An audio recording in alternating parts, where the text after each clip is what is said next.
Right, quickly testing, 1, 2, 3, testing the mic.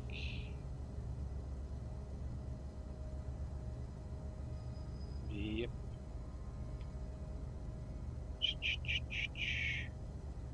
Right, yeah, all seems good. So, any issues, then just drop a comment in the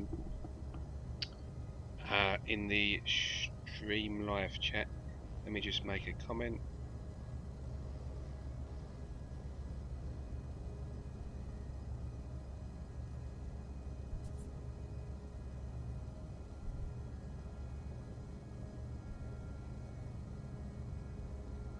Yeah. There we go. Right, so we're in Eissentam finally, ladies and gents.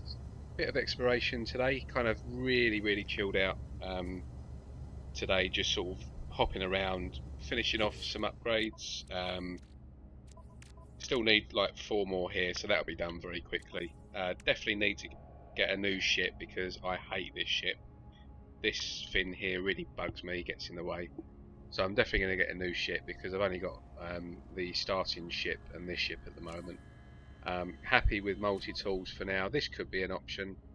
As we're kind of exploring some systems to get this built out, we can perhaps start keeping things in a tight cluster to look for a freighter. But now I've got all the glyphs, freighter isn't really an issue because I can sort of cheat a little bit if you like and go to one of my older finds to get pick a new freighter up where I know that there's definitely going to be a colour and a type that I like.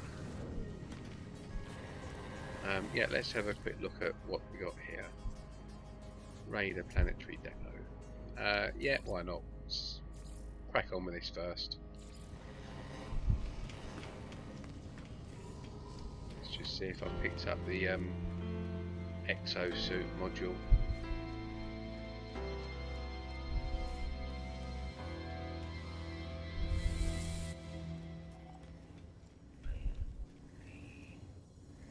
No, I didn't.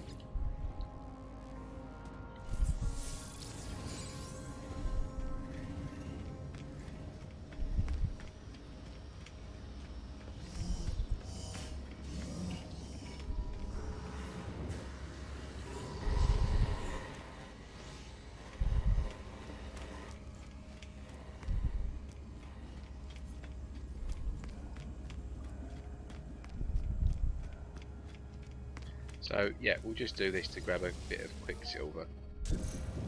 I couldn't see any weekend mission there though, which is a bit strange.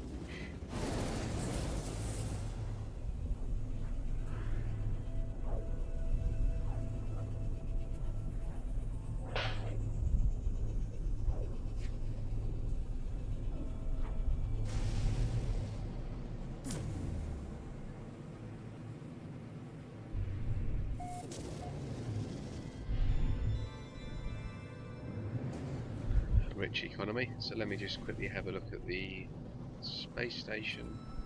Alert. Navigational data received.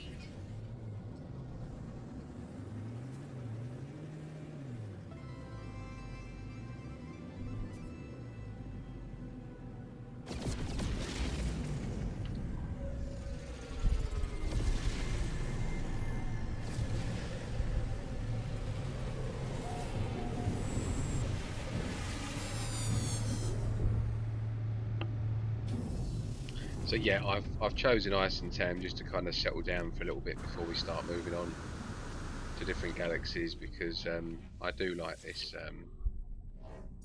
this galaxy.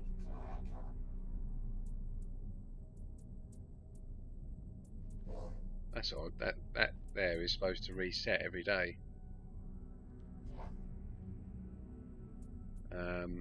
Very strange that, because that should have gone back down to 5 million. That. So I don't know what's going on there.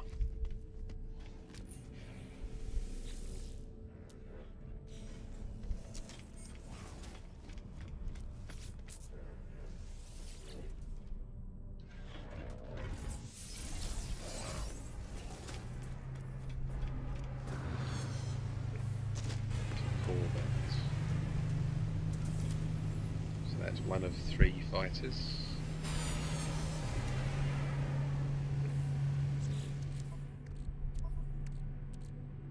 Let's get rid of my walker brains here.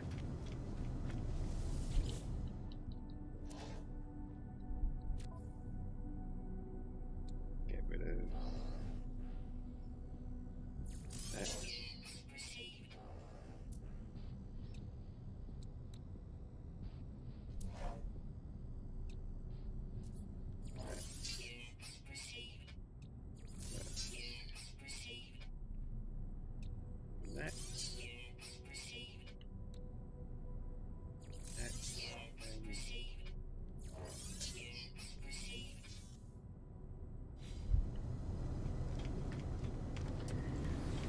Let's go and get this. How many storage orgs have I got?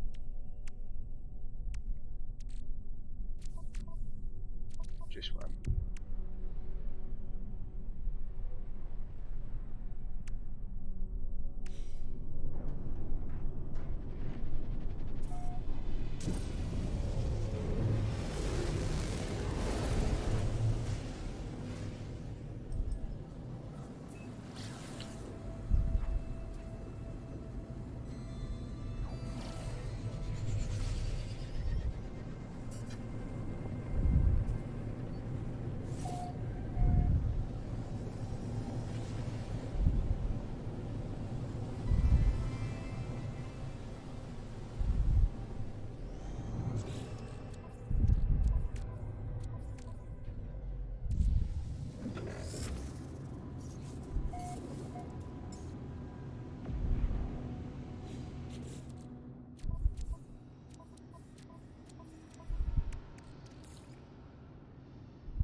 Hi Daryl.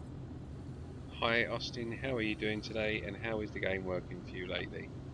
Seems to be working alright. I did have a crash a couple of streams ago which was, to be fair, quite a rare scenario these days. It definitely doesn't crash as much as what it used to on me, but yeah, I haven't really had many issues with the game.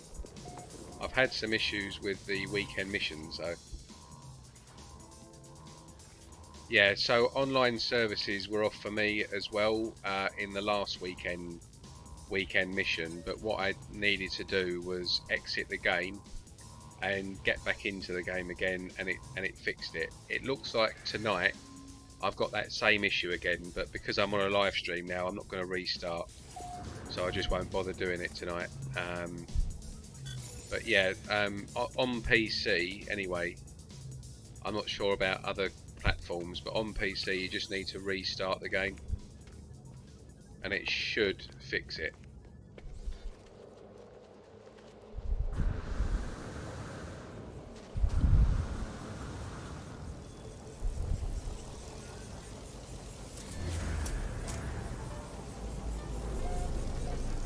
But I'm doing good, thank you, and I hope all is well with you.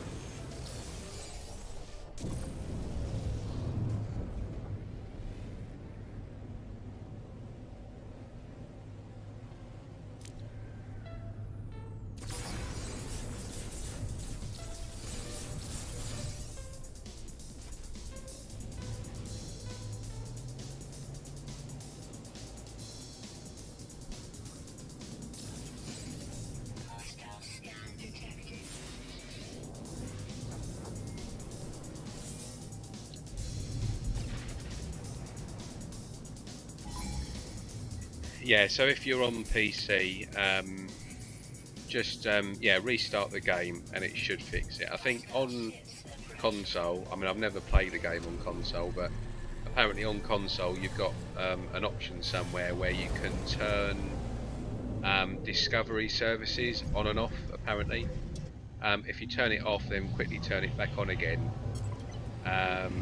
it should appear, according to what I've read, but I don't know. I haven't tested that because I don't have a console.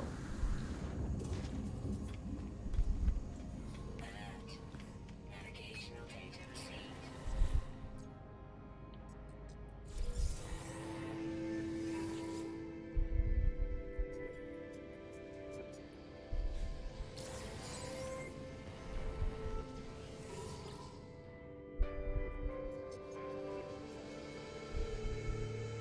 Yes, all good. Trying to keep my head up. Yeah, I think we all are doing a bit of that these days.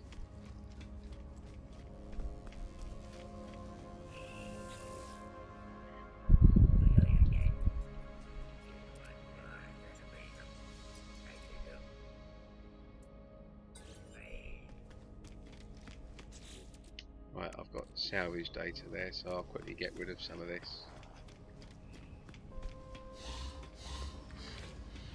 Get some of this cached in just to free up some space.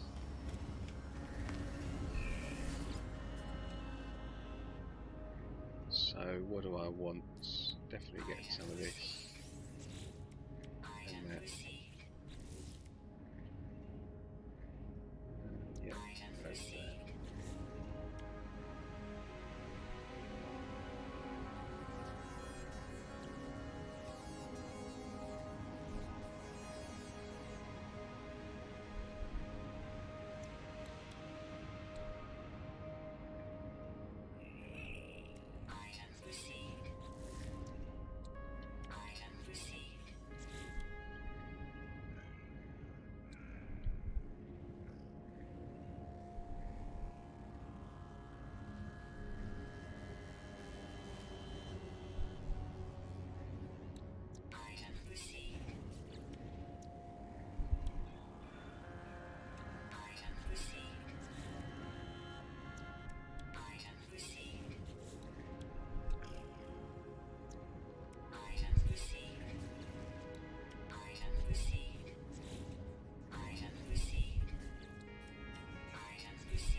So I'm just getting some bits together for eventually when I find the hopeful white grass planet,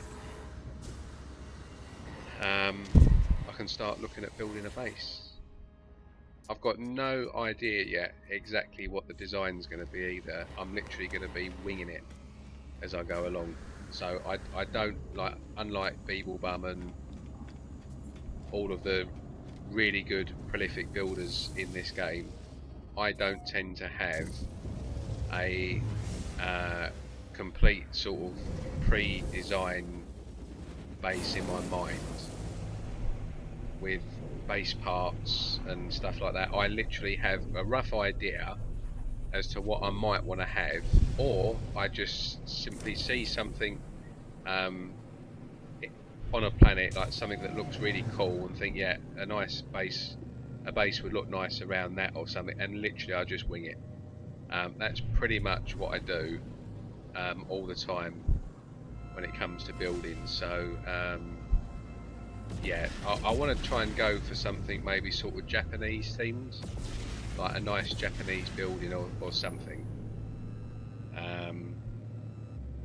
But we'll see. Daryl says, looks like you're progressing very well in the story. Yeah, we've moved on quite a bit. I'm going to be doing quite a bit of the story in this stream because I'm not going to be doing anything too intense. Just nice and Not that there's anything intense in this game really, but I'm just going to be nice and chill today. Sort of doing a little bit of jumping, seeing what's around.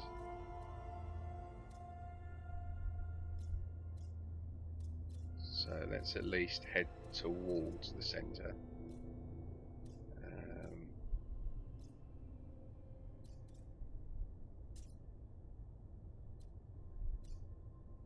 I'm going to try and stick with Viking economies from here on, because I'm, amongst everything else, trying to find a new ship. So because fighters are my favourite type of ship,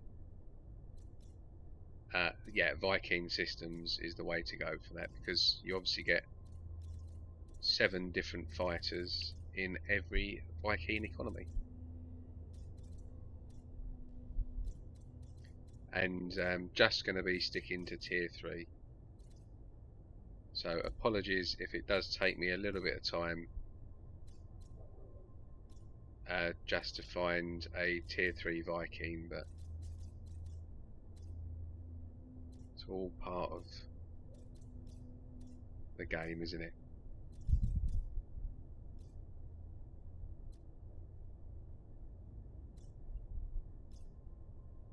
There we go. It's only got 2 planets. Still have a look.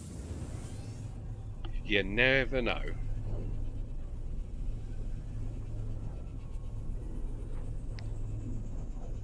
Daryl says that's exactly what I do. I've tried the glitch building technique and can't really do it, so I just don't.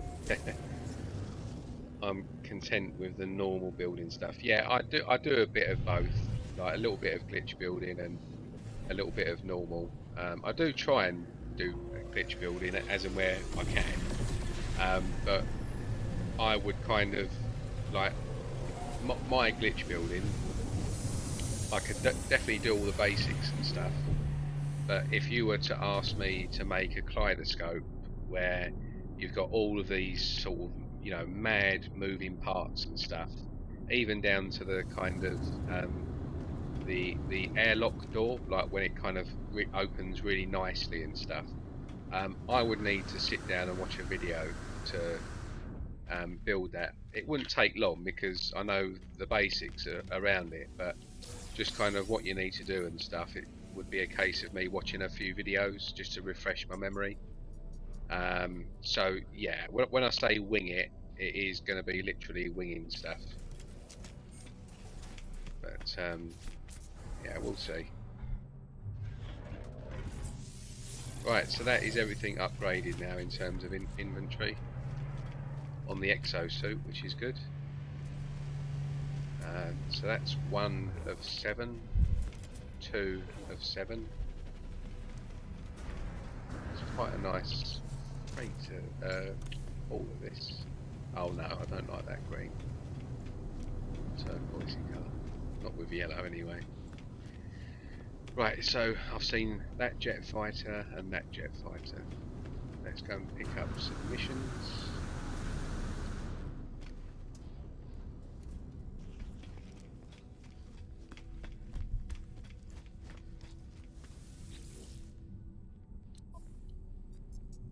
Yep, got quite a few derelict freighter missions to do as well.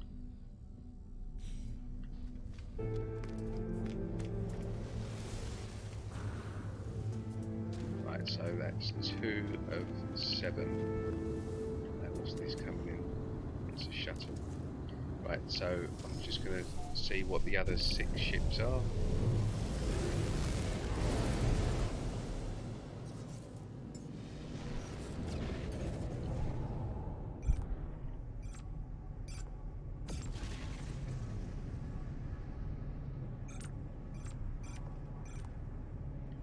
It's 3.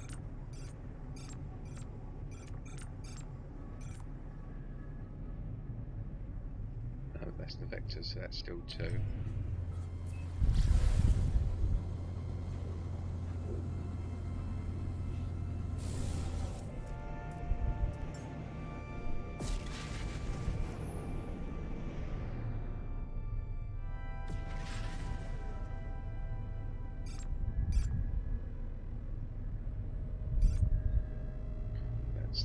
third. That's the fourth. That's the fifth. It's an alpha droid, isn't it? Don't like those. Right, so that's 5 out of 7.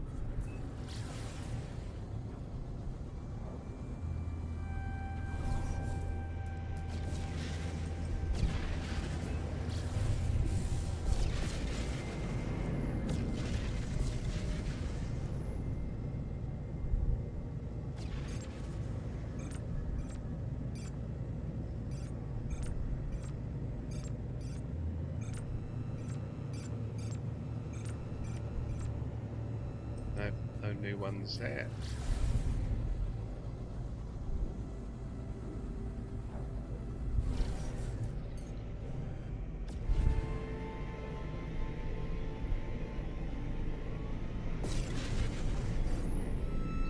There we go, there's 6. 7. So none of these look that good. Let me just see what this one looks like. This is an alpha tie.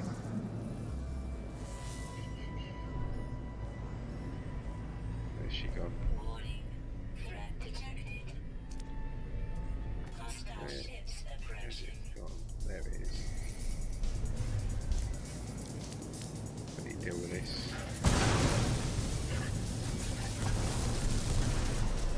Right, there's that alpha tie.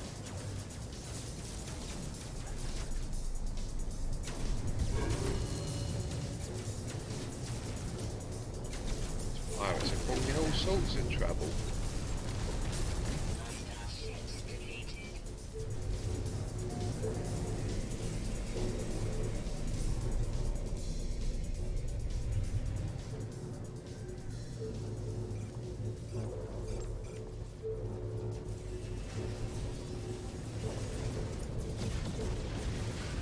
And it's yellow.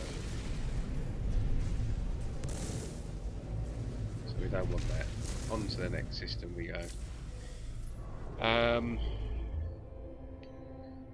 Different subject. Have you ever heard of have you ever heard of or seen a clear multi-tool? That would be very cool to see the inner workings of the MT. I've never heard of one and I've never seen one. Which sort of makes me think they probably don't exist. I could be wrong on that. It's obviously a part of this game that I pay a lot of attention to, and I would have been surprised if I didn't already know about that. So just my gut feeling tells me no, they don't exist is the answer to that. But I can't say that with 100% certainty, but I've certainly never seen one, never heard of one, it's never been discussed among any of the multi-tool hunters that I know. So I would imagine no. Just shared your stream on Twitter. Thank you very much, Daryl. Much appreciated.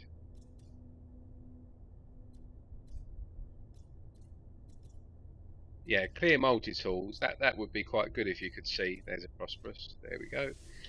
That would be quite good if you could see sort of, you know, moving parts and stuff. It's a shame actually that you can't really see any moving parts at all on any of the multi-tools. The only thing that really sort of comes close to it is the experimental tools that have the green plasma tubes, because you can sort of see the plasma moving in the tubes.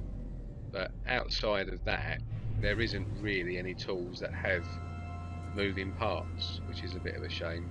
Like obviously, when you shoot anything with some of the rifles, in fact a lot of the rifles, you see on the sort of in first person mode.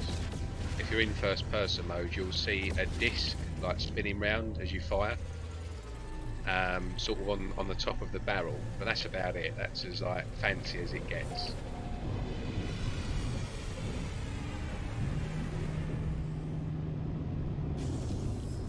Been on your mind for a couple of weeks. Yeah, it's I think if you were to Google that, it likely doesn't exist, that clear tool. If it does exist, it's probably a mod, like a PC mod.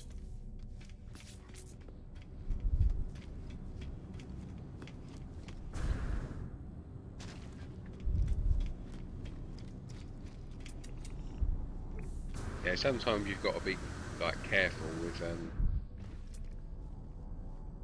stuff on like Google when it comes to this game. There's a lot of misleading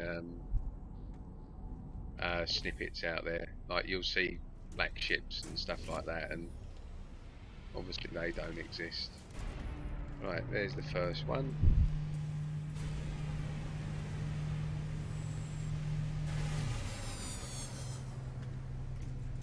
And there's number 2. That's a Ressa. It's quite a nice Ressa there.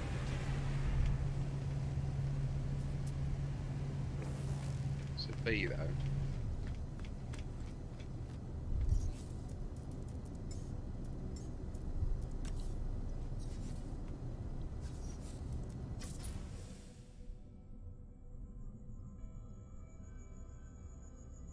It's nice, but it's not nice enough for me to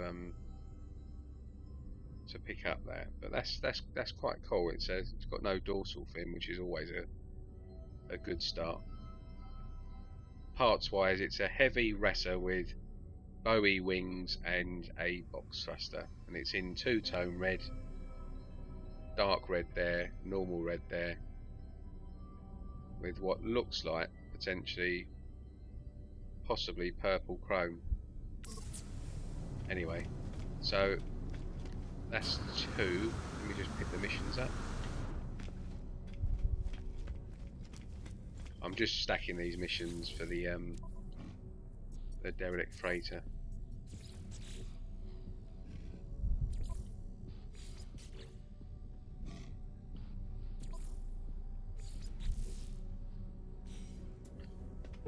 Yeah, it's quite a nice Ressa that. There's ship number 3, third fighter. Yeah, these. The thing is though, is when you look at these from the top, I do think they look a little bit like a fork. I don't know. They just look a bit strange. They are quite nice, like that in whites. With perhaps tire wings would be quite nice, but it's just this bit here I find a little bit odd, like longer than the nose sort of thing. Doesn't sit well with me, that. Right, so we've got 3 of the fighters there. So let's see what the other 4 are.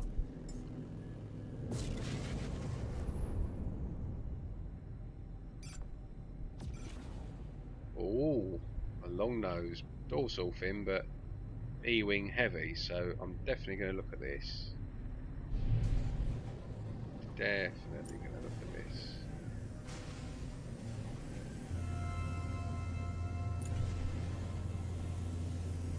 Looks to be orange.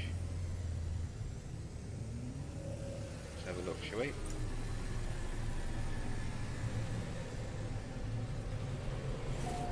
There's another fighter in the distance there in the back.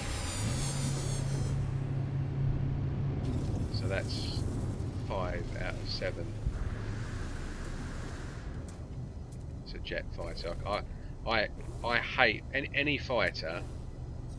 Any fighter which has these heavy, these things here. When you see these, they're called heavy. Basically, they're like basically just cargo slots, or just something for aesthetics on the ship. But whenever you see these things here on any fighter, the fighter's described as like a heavy jet fighter, or a heavy Ressa fighter, or a heavy long nose fighter. But without wings on the side, I think they look really shit. Like just this compartment here with no wings, I just think it looks shit on a fighter. You've got to have something on it like these E-wings to make it a bit more sort of spaceshipy, if you know what I mean. That's quite a nice fighter though. I'm not mad on the colours. So there's a couple of good ships there. So this is Eissentam. The glyphs are bottom left of your screen now, so they will take you to planet number 1 if you portal in. And so far we've seen a nice heavy rasa and a nice long nose here. And I'll tell you what, this is quite nice as well. That is not a bad looking hauler. In fact, so much so, I'm going to get myself it. Because why not? It's an A class as well. I really like these ionized boosters, or ion boosters I think they're called. They look really cool. So I'm definitely going to get that because I think it's like cream and blue, like nice. So yeah, that is mine. Yeah, we'll buy that. Okay, so we've got one ship. I do want to fight it though, so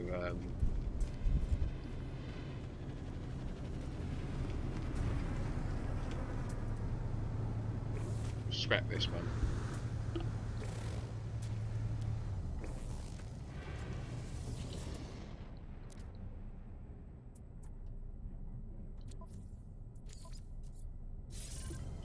Just to get the old nanites building up.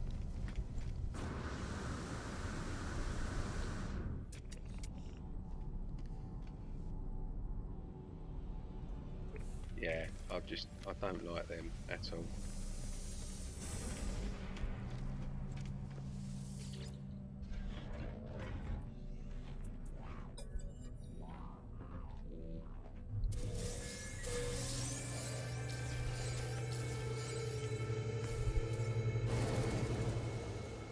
Right, I'm not going to change over to this ship just yet. Just want to see if I can, in the next few systems, get a fighter.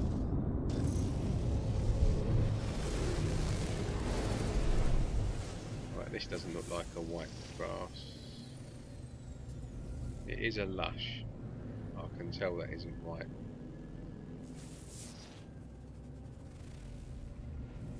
That's obviously red. It's definitely not. Just going to actually quickly pop down to this planet. It's definitely orange, isn't it?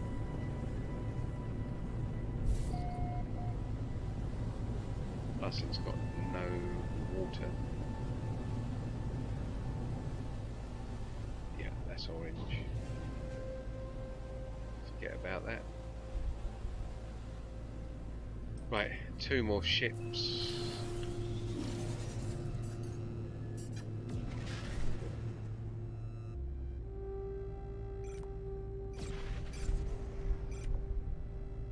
It's that long nose again. That's right, so that's it's number 6. And is that the Ressa? Is this a different heavy? Yeah, that's the Ressa. So we've just got one more to see.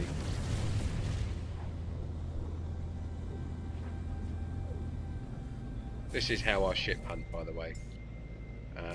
I just find this is a bit quicker. Not massively, but it's definitely a bit quicker than standing at trade posts waiting for each wave to come in and sort of reloading the save. Right, interesting. Right, what's this? This is a bit more up my street. Is this an alpha? Or is this a needle nose?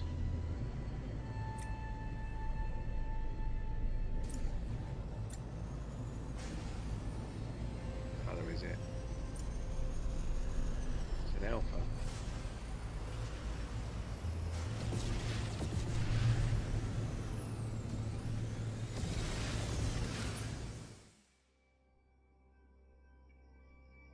Is it white and red? No, it's bloody green. It's just typical, that is.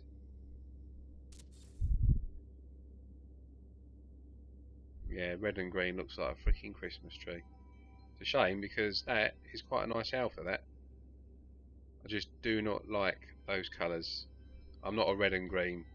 Like, I've seen quite a few people actually that have sort of got these ship colours, but yeah, not for me. So this is an alpha with Starscream boosters. These are Starscream boosters, shockwave wings, and a single thruster. If these wings here were horizontal, like dead flat, they're called aftershock wings, and if they're pointing down, which most of the time they are, they're called shockwave wings, just for people's benefit there. And this is obviously a single thruster. So on to the next system, because there was definitely no white planets in that one.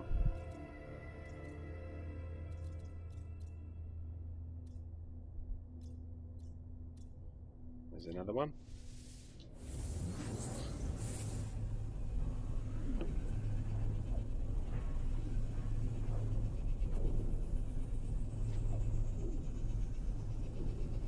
Yeah, red and green I call the Christmas ships, and like the red and yellow is old McDonald, isn't it? McDonald's colours. So I don't ever get red and yellow. Actually, tell a lie. There's a few exceptions. If there's a lot of black, like chrome, in the red and yellow of the ship, I've actually got still a really nice long nose fighter in red and yellow with Starscream wings. Funny enough, that we just saw there. So there's the odd exception for that, but there's a few colours where you just think, nah. Like yellow and orange, I just relate to kind of sort of builders' site vehicles, like construction vehicles. So I don't ever go for like red and orange or yellow and orange. Not for me. I like white. Like white for me is the best colour, I think, just personally, in this game for ships.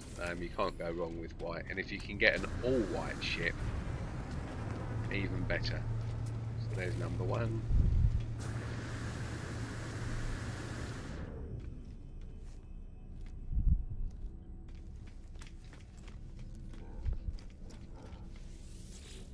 White and blue is another colour I like. I don't like all blue. I like the blue to have a bit of a mix. I like grey ships as well. Grey's a really difficult colour actually to try and find things in. So this is what I mean. This is yellow and orange. Oh no, yellow and green. What is it with the green tonight? It's a shame because it's not a bad part combo, that. Right, so two fighters.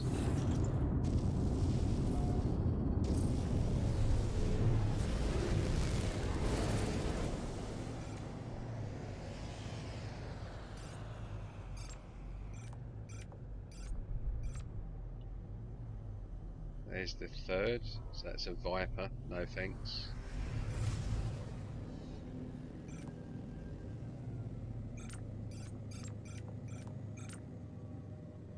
So barrel nose and Viper. That's the snow speeder. Right, let's see what else we've got.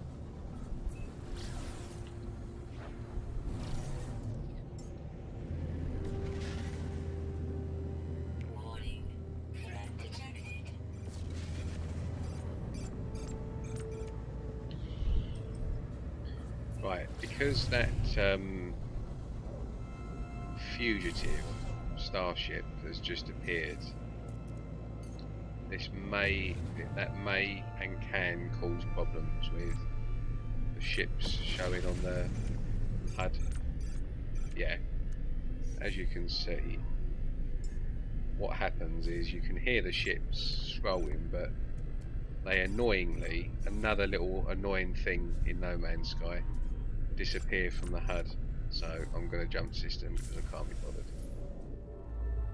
In fact, I didn't. Sorry, I didn't look at the planets. What's this one?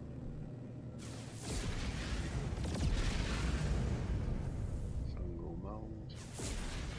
It's rocky, spined.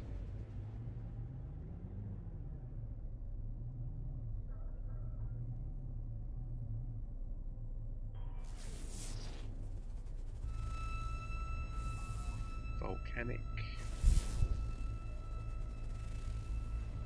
Paradise. Well, I can't see that, so let's head towards this one.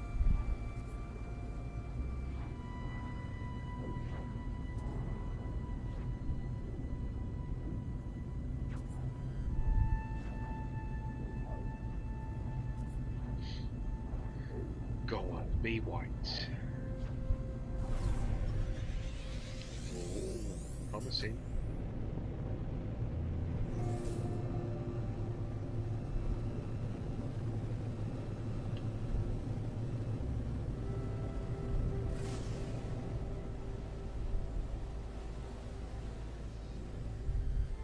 No way. This isn't white, surely. It's gonna be blue or white, isn't it? What a touch if it's white.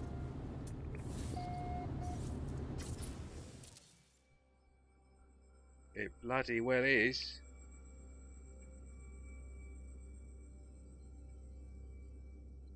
But damn, it's bloody it's a really shitty sky. I can't stand these orange skies. It looks blue, but I think it's one of these ones that's in certain lights and stuff. It's white and blue. This planet. So see what I mean? I've been in Eissentam for literally, you know, this is what my fourth or fifth system jump in Eissentam, and I've already come across a semi-white planet. And you know, in Euclid, don't get me wrong, most galaxies are the same, but in Euclid it'd take you ages to find a white planet. Pharaoh, welcome to the stream. Very well, thanks. I hope all is well with you. Daryl, gotta go and check for updates, then do some IRL gardening. Have a great stream. Cheers, Daryl. Thanks for joining, mate. Much appreciated. Yeah, it's a real shame because this is really, really nice colours, this planet. But the sky is just horrid. I don't like these orange skies. But yeah, this is the sort of planet that I'm looking for. If it had water as well, it would be ideal.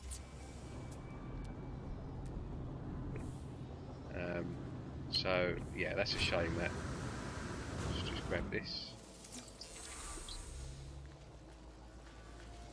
Yeah, some people don't mind the sky, but I'm quite picky with the sky.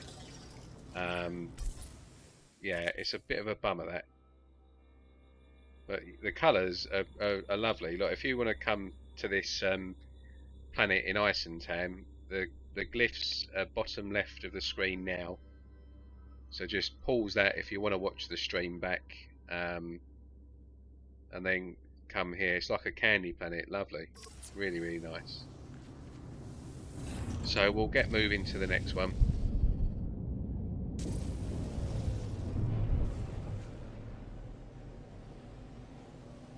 The rest of the planets didn't look too good. Warning. Threat detected.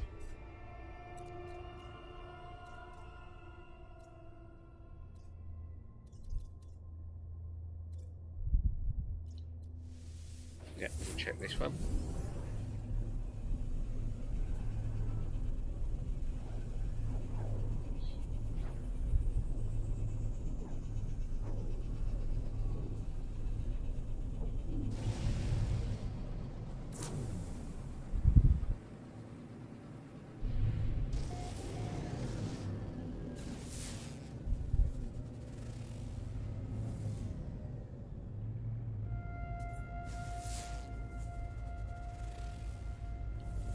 Mediterranean.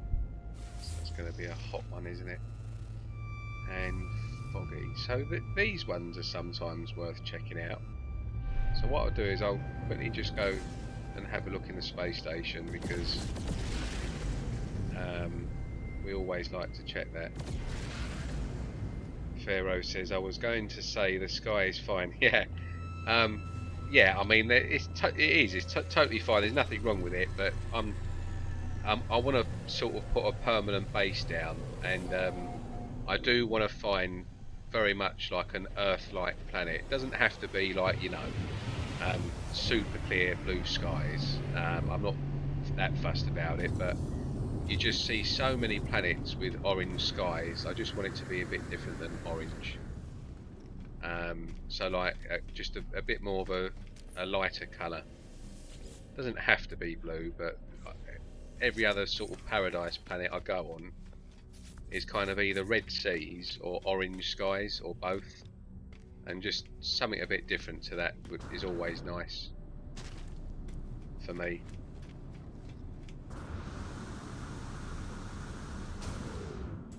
Yeah, that's true. Eissentam is my home. It is my favourite galaxy. There's no, I mean, I could put 2 or 3 bases down, I suppose, couldn't I? But I can always go back and if it takes me forever, which it won't, because there's so many decent planets in Eissentam, I can always go back and just have a look and build on that planet again. So let's just check this foggy planet, because sometimes these are really nice. You can get really nice planets here for these sort of they're like swampy planets, aren't they? But I've seen some that are really good colours and, you know, quite dense forests and stuff like that, so they're always worth checking out.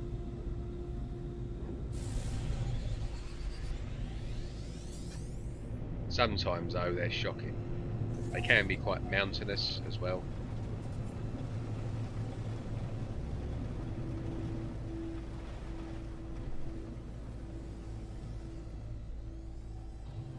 Yeah, this one looks shit.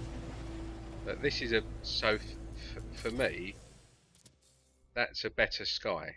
It's not what I want, but just something a bit different, a bit lighter than orange. Yeah, this has got hardly anything on it, so on to the next one.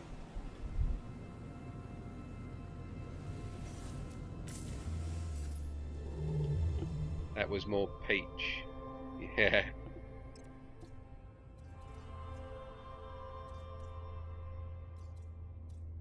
Yeah, peachy orange. Right.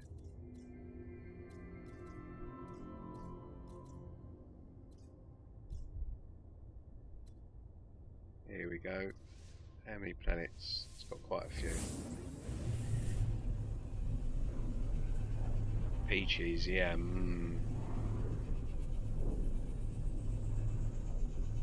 Watermelons, that's what I like.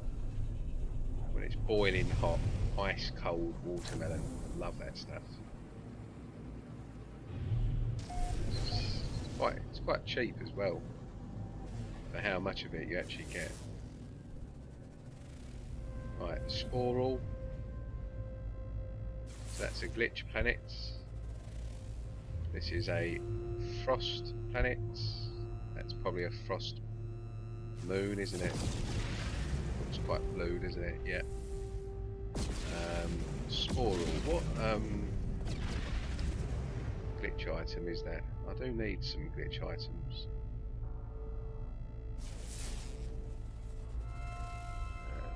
That's going to be a hot planet.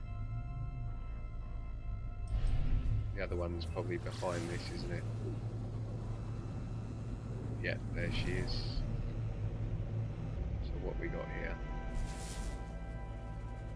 And a fungal. So nothing here. Let me just check the space station.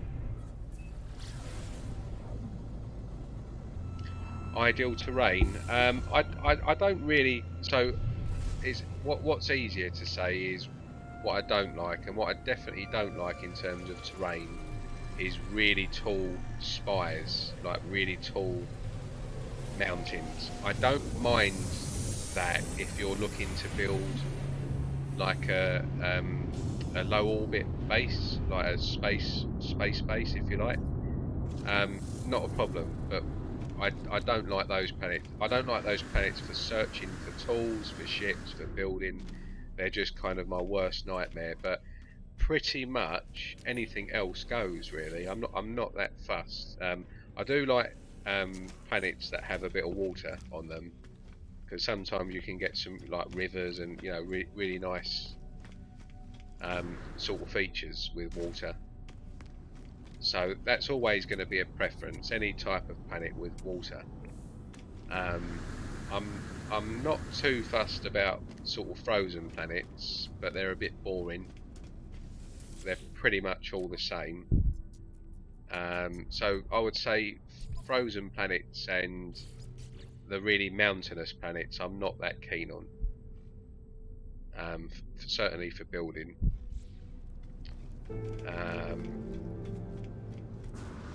If I'm hunting multi-tools, I don't hunt on moons. They're a pain in the arse, and you can run out of minor settlements on moons as well. So I avoid them. But you can find some really good moons for building. Right, so that's 1 of 7. Let's have a look and see what else we've got.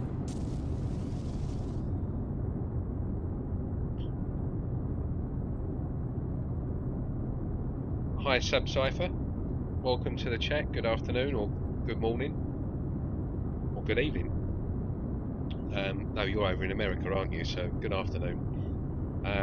Isn't Spiral Hydro Garden? Sporal Hydro Garden? I don't know. I forget sometimes what. That's 2 of 7. I forget sometimes what the because they've got a few different names for each one. The glitch item planets, haven't they? And sometimes I do forget, even though I play this game pretty much every other day. Right. So 2. That's still number 2. Right. Let's quickly see what other fighters are in this system. Just take me a couple of minutes.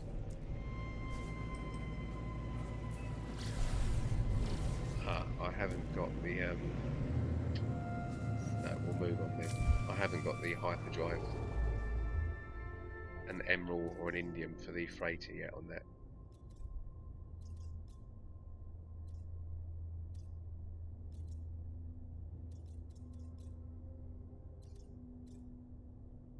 Promising. Flourishing. There we go.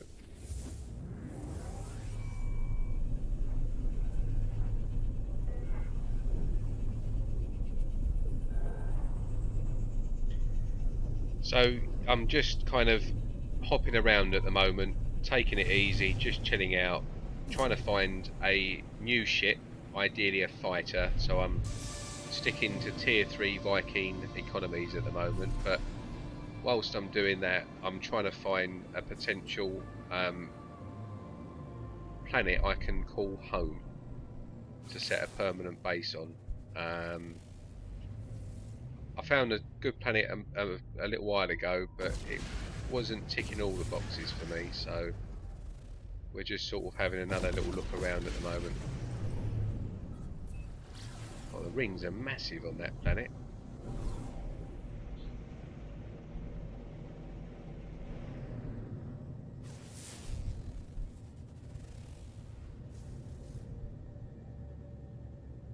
Gamma root. Sporal is the yeah, those lamps. Those lamps are really good glitch items actually. I should have picked them up. The only annoying thing about them is they make a bit of a noise when you get quite close to them. I wish you could turn the noise off. But they're quite good. They make sort of good use of light.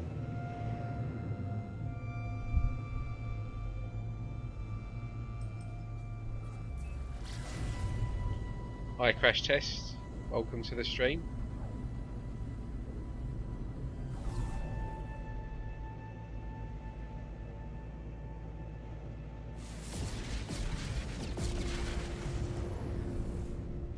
Nuclear planet. Definitely don't want to go there. Let's just see what colour these frigates are, because I've actually got none yet, have I? Looks like a red, but is it red and white? Can't tell. Too much red anyway. I'm like super fussy with shit. I've got to stop being so fussy with all this stuff.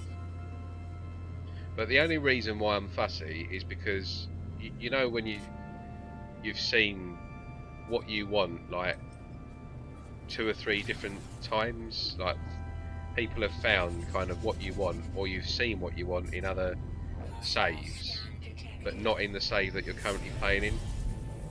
And because I know it's out there, I kind of want it. So you end up getting really fussy about stuff, which means that you can spend freaking hours trying to find exactly what you want.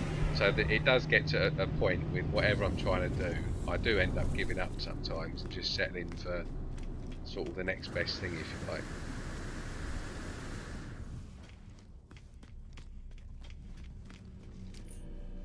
See what this is today. So normally I would have started a search there, but I'm not going to do that because I have already got this S-class alien, and I've got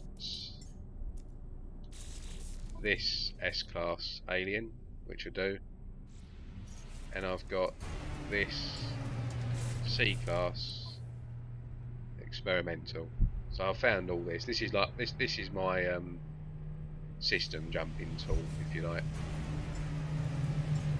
This one we've nearly got up to 10,000 damage, so I just need that as 15.3, that, and this would be well over 10,000 if it's already on those numbers now. So we've got a stubby, a needle, that's it there.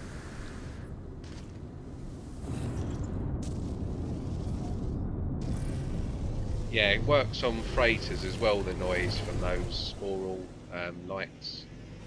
You can get away with it on a freighter, I think. It's really loud. Like there's a couple of other base parts, like the they're like the computer screens on stands. And cool, if you get near them, they are so loud. Like it doesn't matter where you put them. There needs to be an option where you can sort of mute the sound, I think, on some of those base parts. That's number 3, and that's number 4. It's not looking good, this system. Yeah, normally when you see one particular fighter type, there's probably at least another 2 or 3 of that, but with different parts. Right, next one.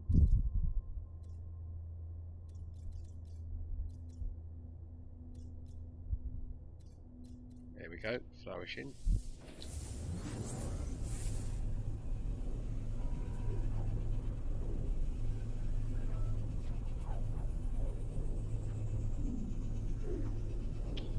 I have no issues using my own glyphs. No, I'm the same as you, Pharaoh. If I've found something and I'm on a new save, I don't feel guilty going back to pick something up that I found. I'm the same as you. I just never ever.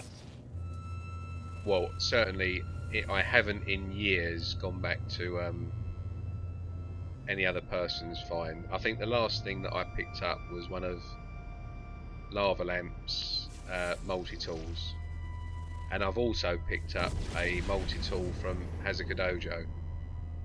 He found a really good alien, which I don't have any of those on any of the saves anymore.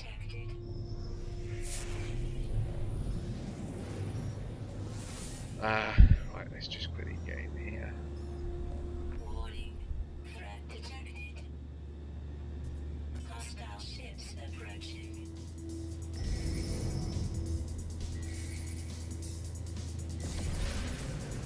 the weekend mission isn't showing up for me again today, so I play on PC, and it seems the only way that I can get that to start is if I restart the game entirely, and that'll obviously ruin the stream. So I'm not really fussed about picking the weekend mission up today. So we'll just leave that. And strangely as well, the last time I played this game was like 3 days ago, and when I first started the game, this was still on 20 million. This actually hadn't reset back down to 5, and it's done it now.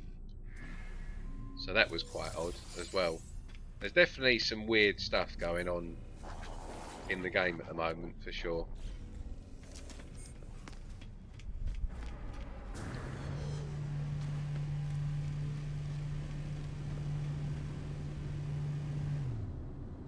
You have those must-have goggles. Yeah, I'm quite fussy with multi-tools. I'm not going to be like too fussy on this save,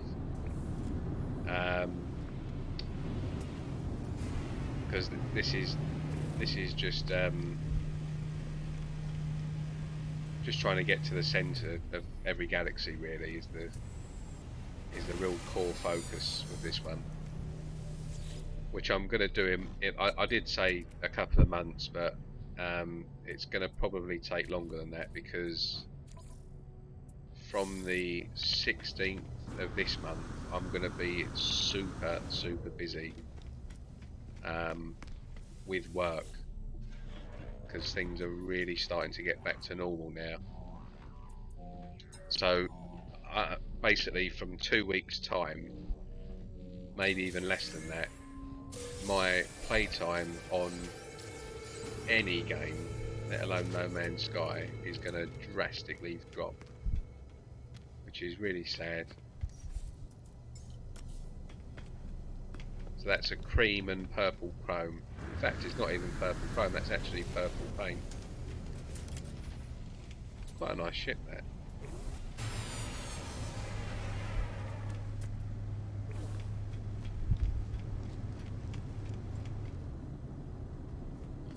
Oh, what is my ideal fighter? Now that is a tough question. So just taking colour out of the equation, my two favourite fighters in the game are so my favourite fighter is an Alpha. They're definitely my favourite fighter. They're nothing special. They're just really nice, well made, good looking, simple fighters. And literally anything that you put on an Alpha part wise is fine. They look good with anything. So Alphas are my favourite, and then it's Longnose. So Alpha and Longnose are my two favourite fighters. But in terms of parts, an Alpha fighter with tie wings, all of them with no dorsal fins, but with tie wings in heavy, or E-wings and heavy, would be probably up there as one of my favourites. And the same for Longnose. A Longnose with E-wings and heavy, or tie wings and heavy. One thing that I'm not that keen on, which a lot of people are, is droid wings. I don't like droid wings. I think the only thing that they look quite good on is a Rasa.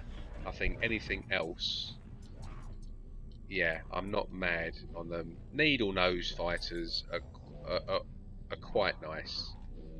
My least favourite fighter is a Viper.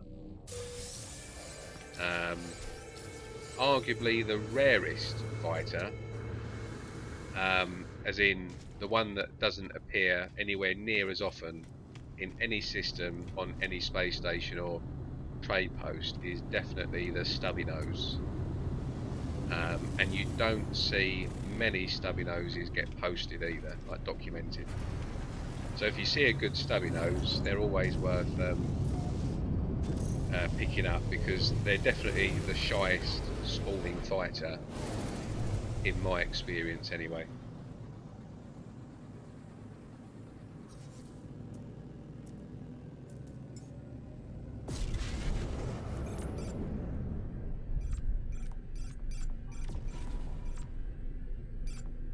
Right, one more fighter and I've seen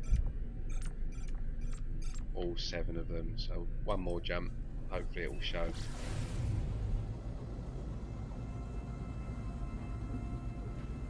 I put a tip on how to force weekend missions in Beeb's Discord, but it does rely on killing your internet connection. No, that's not stream friendly. Yeah, that would fuck this up, that's for sure. I found that if you just literally restart the game, it sorts it. Right, yeah, that's it. So, on to the next system we go. The world is going back to work, both sad and positive at the same time. Yeah, I mean the plus side with work is that it's still not back to the office full time, which for me is quite handy because I work in London, and let's just say it's not cheap in terms of public transport in the UK to get from wherever you live in and around London. So it at least saves a few quid. I think it's like it would normally cost me, if I was working 5 days a week full time in London, it would cost me just over £400 a month to travel into London, and I'm only 35 minutes outside of London on a train. It takes me 35 minutes on a train to get into London, and that costs me over £400 a month. That's about what, $600 or $550 just on train. So yeah, having kind of the flexibility still, certainly for the rest of this year, to kind of work 1 or just 2 days a week in London and the rest at home is good. So I hope it stays at least like that. I did actually run my own company for the last 3 years, but the pandemic killed me. So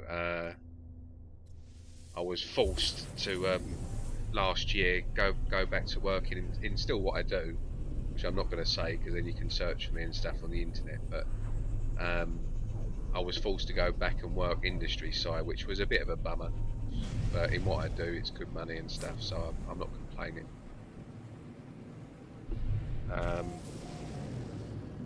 I have fighter envy right now. Loki has a fighter with 2 different metals, rose and chrome. Rose and chrome, yeah, that's nice. But colour-wise, for me, so I've got my window open, and you can some vehicles that are driving past outside can be quite loud, so apologies for that. But colour-wise, so I've been looking for a long nose, heavy TIE or E-wing fighter, and an Alpha TIE or E-wing heavy fighter, both with single thrusters. I've been searching for those 2 ships in a dark pink and chrome, and an all white and chrome, or an just completely all white version, or a grey and chrome on just those 4 different ships. So 2 variants with 2 part combinations of each ship. And in 4,000 hours of me looking for that ship, those exact ships, I've never seen one. And they're definitely out there, because out of those 4 ships, I've seen 3 of them in the exact colour and the exact parts I want posted on either the index or the coordinate exchange. So some bastard out there has found one. But it just isn't me, so I can't go and get it. So yeah, that's annoying. This is quite nice.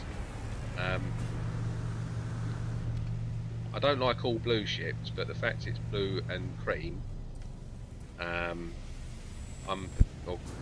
blue and beige, I'm going to get that. But do you see what I mean about these fighters here, with no wings on the heavy part of the ship? I think they just look so shit. Doesn't matter what fighter it is, even long noses like alphas. If there's no wings on the side of these bits here, and just that, I think it looks so shit. Just doesn't look right at all. Looks more like a car. Definitely needs something on there. Like this here, without that, it would look stupid, but that's not my ideal combination there. So, alright, if we see this come in an A class, I'm going to get it and perhaps look to use that for the time being as my main ship. Because I lit these ships here are so bad. They take forever to land with their animation, and this fin is a joke. If this was a guppy, I wouldn't mind it, or a swordfish, but this, not for me. Right, so that's ship number 4. Yeah, not for me. Can't stand these ships. Right, let's just see what we've got up here.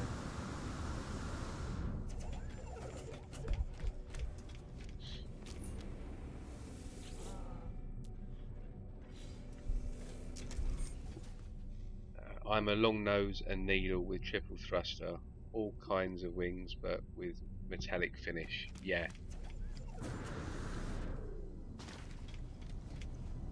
Yeah, some needles look really nice. I've had some needle fighters that I've sort of flown and kept because I found them quite early on in the game for quite a long time. I don't mind needles.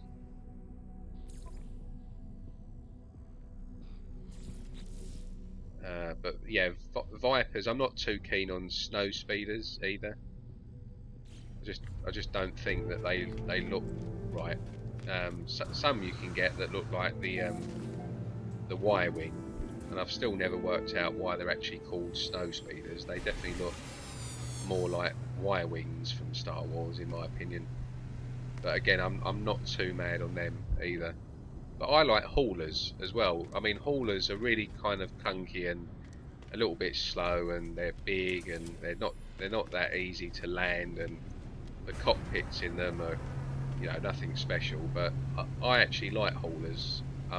Before we could kind of upgrade the inventory of ships and like the class and stuff, I would always have at least a couple of haulers in my fleet. I've always had a soft spot from them, because back in the day, as you know, they were the only ships you could get with 48 slots. So everyone used to have a hauler, right? You know, we all had them, just purely for the storage.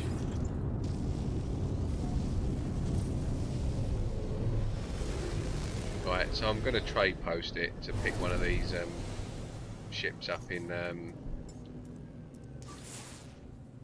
what do you call it, in an A class.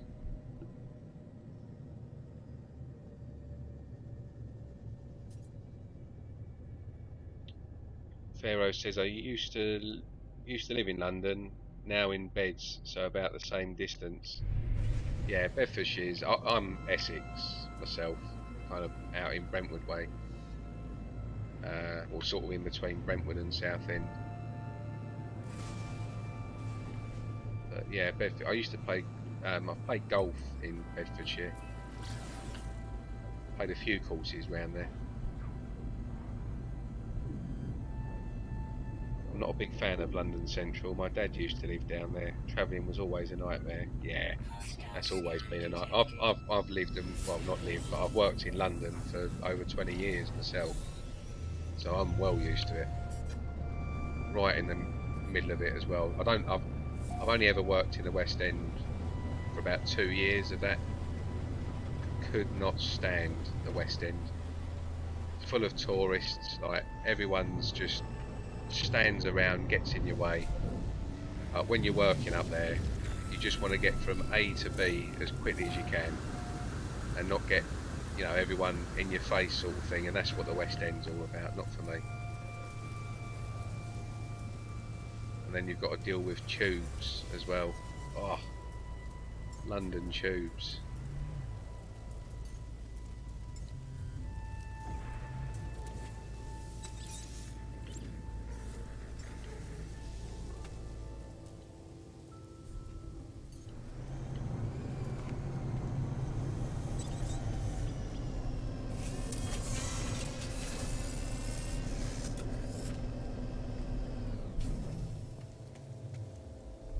That's actually quite a nice shuttle, that.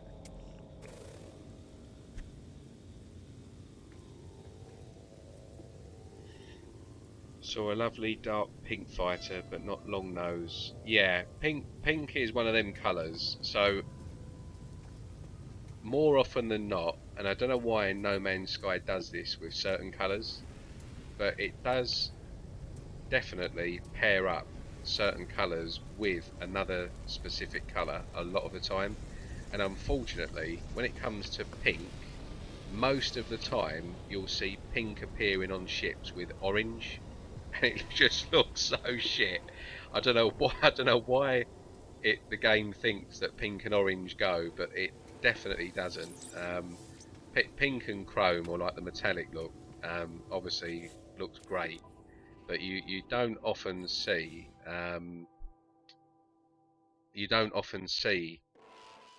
pink and metallic, or pink and dark parts of the ship go together. It's always a different colour.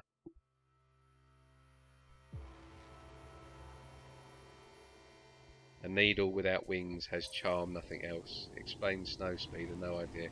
Well, so the snow speeder, I'll show. I don't think I've seen one yet in this system, but I've only seen sort of 3 fighters, I think, or 4 fighters.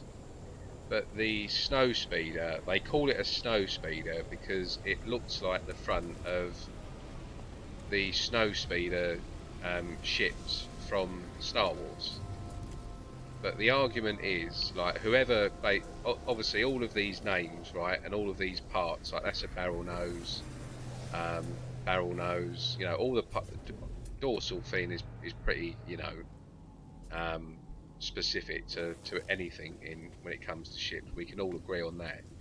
But when it comes to naming the ships, like some of the parts names are just ridiculous. But it's obviously what the wide community, places like No Man's Sky, Coordinate Exchange, the wiki page and stuff like that, the community has kind of just said, right, yeah, we'll all agree that that's called that, this is called this, and that's called that. And they kind of settled on Snow Speeder for the what used to be called the Poly Fighter. I'm pretty sure I just saw a needle nose there. Is that a Viper? Viper.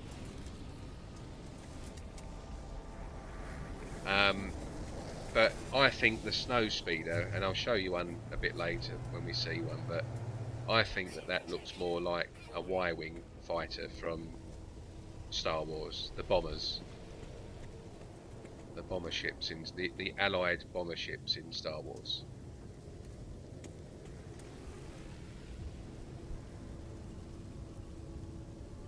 Yeah, I've seen pink and metallic before. I've definitely seen pink and chrome ships. Like, again, like the grey, it's extremely rare. You know, grey and pink and purple as well are colours which you don't see that often. And this is what I mean. People think that because the game is RNG, you know, everything, you can't really call certain things rare, but that is total bollocks, because there's definitely things in this game that appear a lot less frequently than other things, and it's consistently that way. You know, it isn't just like one week you might see 4 ships in pink, and the next week you'll see none, the next week you'll see 10. Like, you consistently don't see that many ships in pink, grey, and so on and so on. But I've definitely seen pink with metallic, but you just don't see them that often. But what you'll see is, you know, red ships, blue ships, red and blue, yellow and red, orange and yellow. These are colours that you see almost in every system, like without fail. There'll be ships in those colours. But there's certain colours that do take a bit more time and effort to try and find, if you're looking for a certain ship in a certain colour. And by the way, this is more of the sort of sky that I'd be looking for. Like a lighty green or a sort of turquoisey blue type colour. A proper blue would be ideal, but see, that's red. You see a lot of red and white ships. You know, they're common as muck.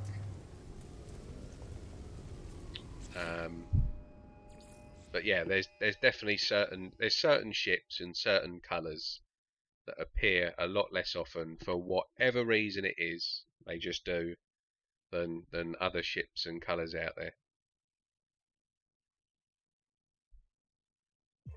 It looks yeah, exactly. It doesn't look anything like the snow speeders. That's exactly what I think. It'd be interesting because I reckon if they actually had like they did like a straw poll or a poll on the coordinate exchange or some other group, I reckon that most people would say bin that snow speeder name off because it just isn't a snow speeder. Is it alpha? C, damn it. Right, it's not anything special. I might just leave it and see what we've got in the next system because that did take quite a while to spawn there.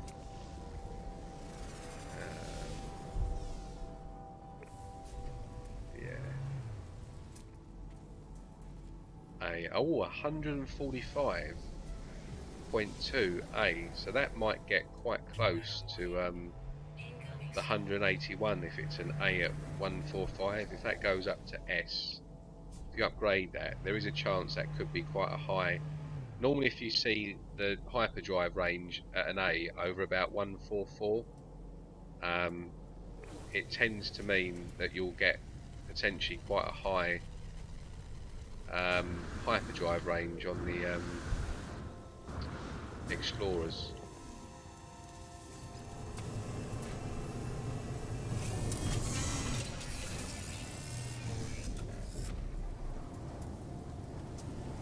Yeah, yeah, I think we have actually. Yeah, I think it was on Pharaoh's. We have agreed before that there is such a thing as rare. Yeah, because we had that discussion on Discord, didn't we? About the coordinate exchange, sort of kicking up a stink about naming certain multi-tools and stuff as rare, which they are. It's just like, don't tell us not to do something when something is actually that.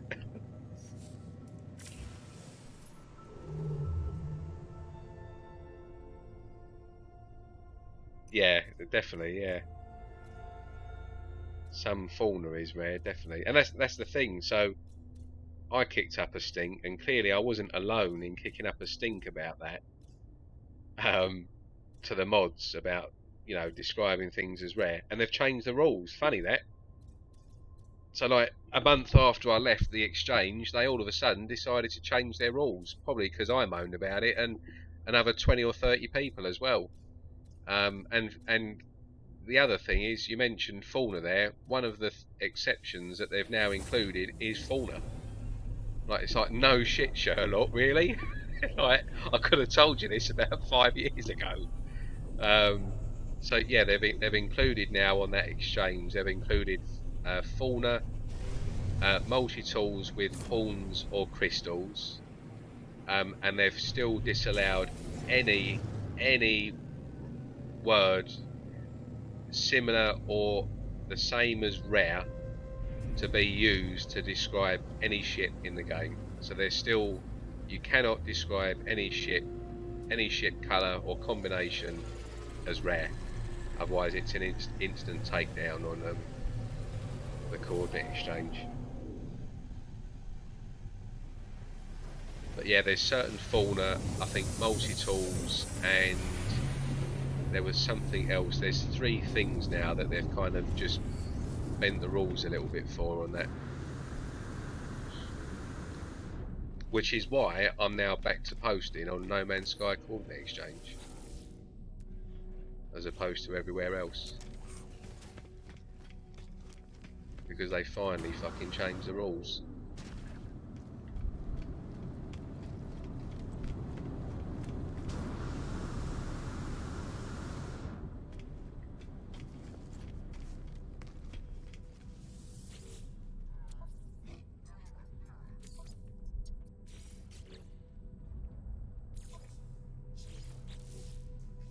It's funny as well because I don't see any of the I mean, they probably just don't have time, to be honest, but I never ever see any posts of any of the big content creators or even active people in the community that chat on like YouTube channels and Discord and stuff like that. Very, very rarely see them coming up on the exchange. It's like they've sort of, they don't bother with it, they've shunned it sort of thing. Right, what have we got here? This looks like a rocky planet, doesn't it? No, we don't want that, that's red. No. What's this one here? Looks rocky again, doesn't it? But then, no, should we go and have a look? Let's see what it has to offer. Doesn't look like there's any water though.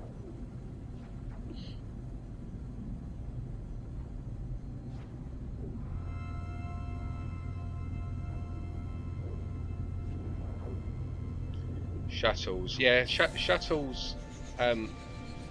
Shuttles now have a naming convention on the coordinate exchange. Yeah, there has been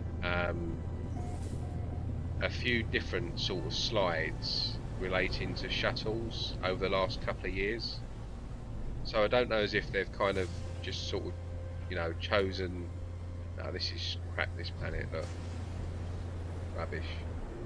I don't know as if they've kind of settled on something, but on the index, we've got like an album, which is like naming conventions for everything, like freighters, frigates, shuttles, fighters, exotics. You know, you name it, we've got it. And there have been for a while now, a couple of different slides in that album for shuttles. So they've probably just used, I would imagine, what was already out there.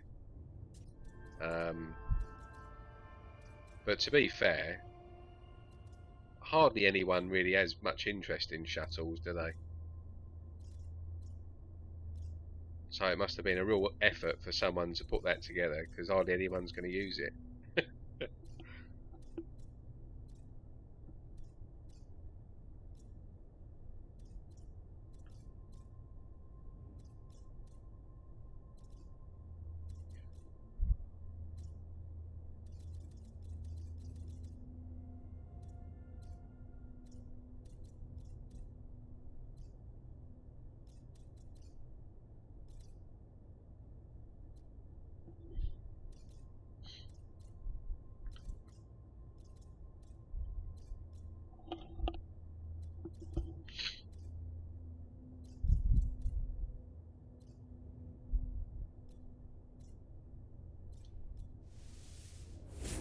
6 planets.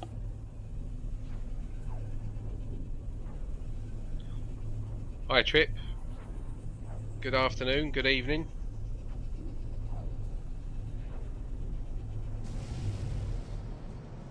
But I've never seen a 2 metal ship apart from Loki's ship, and I'm approaching 3,000 hours. Yeah, I don't think I've seen like 2 different. I think you get that on Explorers, don't you? Like metallic and sort of chrome, but no, fighters and stuff. I can't recall seeing one, to be fair. So I don't know as if they exist or not. I've no idea. I'm biting my tongue over NMSE having never posted there. I heard you talking about upgrading Explorers, and I have upgraded a couple of dozen. The hyperdrive range appears to me to be linked to the system. I upgraded several Explorers in the same system. So with any ship, right? So people might be able to correct me if I'm wrong here, right? As far as I know, it is completely RNG, right? So I don't think the hyperdrive range is on any ship, including Explorers, attached to a system. You might be able to get, say, up to 160 as a natural S class in the wild.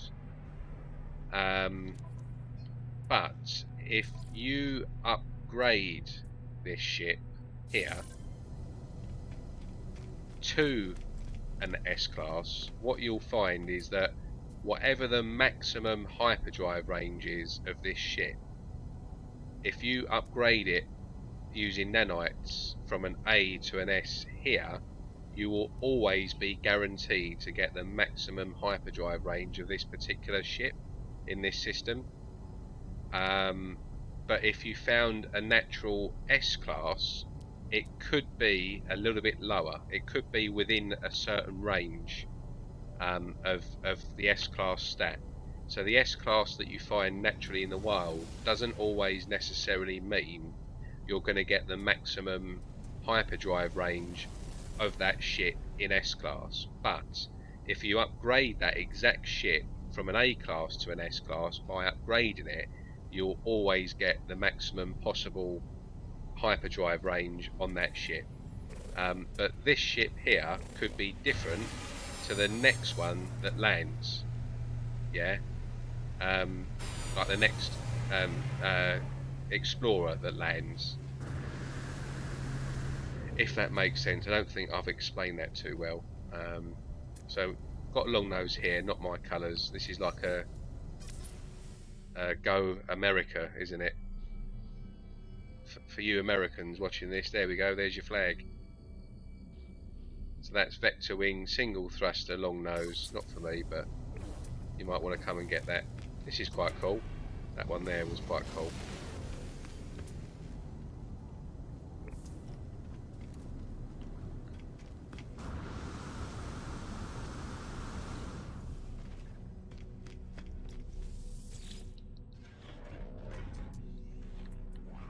It's a shame I haven't got like a load of nanites, because if I had a fuckload of nanites, I'd sort of show you what I mean by when you upgrade it, and I could just reload the save then, it wouldn't bother me. But I haven't got enough nanites to upgrade a ship, unfortunately, yet. Which is why, sort of in between, I am ship scrapping a little bit.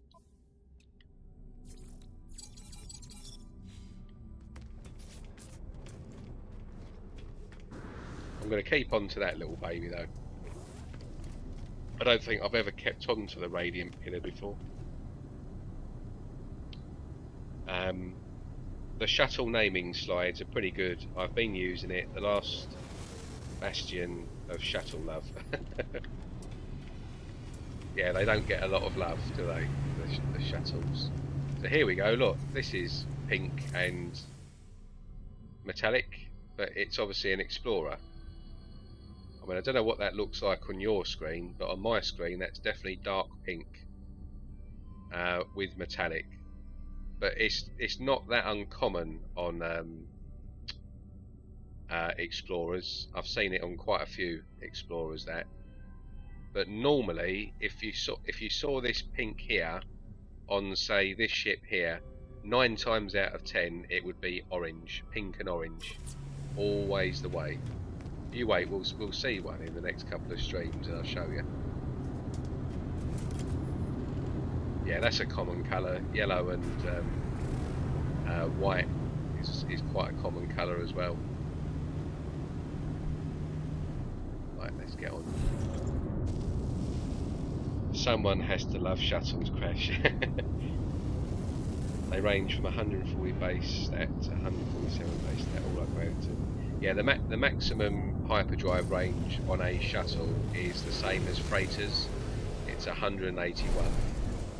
So I think with like if you spent like hours trying to find the perfect hyperdrive modules for a shuttle, and your shuttle was a 181, I think you could get very, very close to 4,000 light year jump range with an Explorer. It's like probably around sort of 3,700-800 odd, possibly even 4,000 or just over. But you still won't get anywhere near what a 181 capital freighter can jump, which is well over 6,000.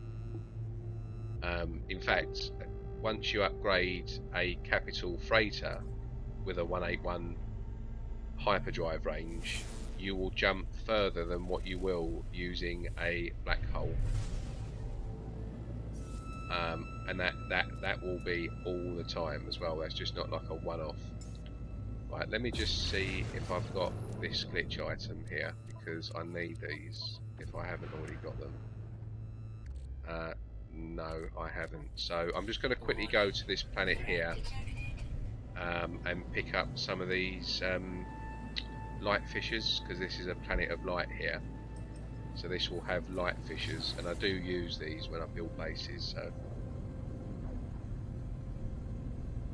natural S-class always seem to be a little lower than an upgraded A-class, is what I found. Sometimes it will be, but you should find that the A-class and the S-class have their own range limit.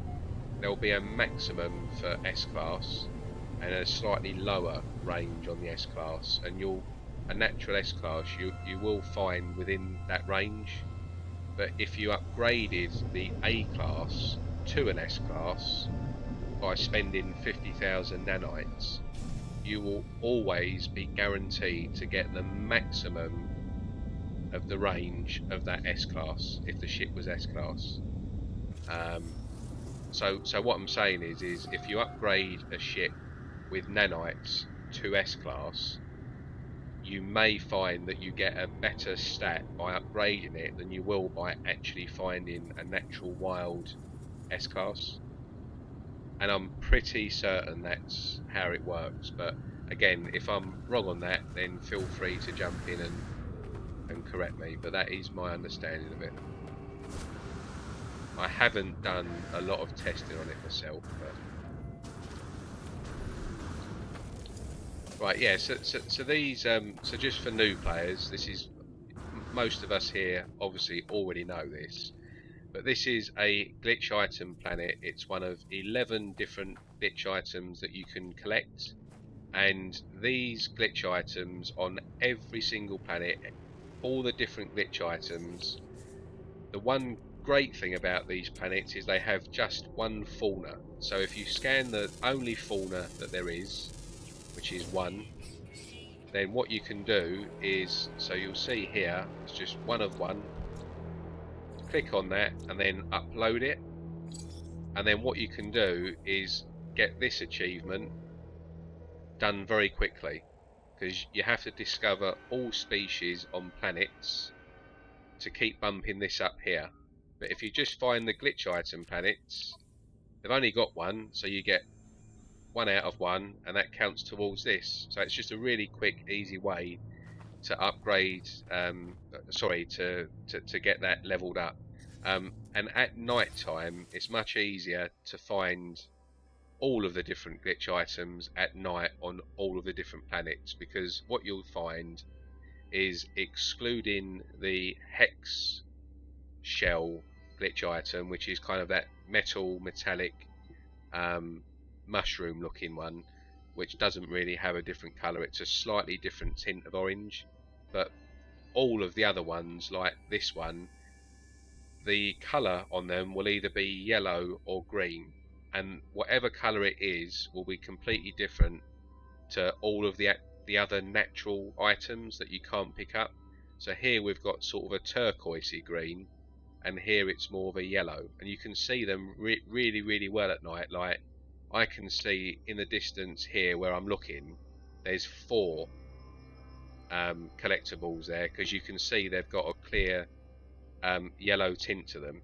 So there's 4 there in the distance, right at the back, sort of in between all the other ones. There's 4 there, there's 1 there, there's another one, no, there's just 1 there, so there's that one there, and there's another one, it looks like, just up there.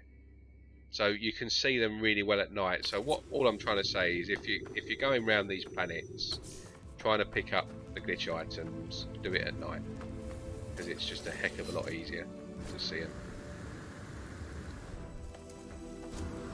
So I'm just going to grab a couple of these. There's 4. See how easy they are to see in the distance there? It's 5, 6.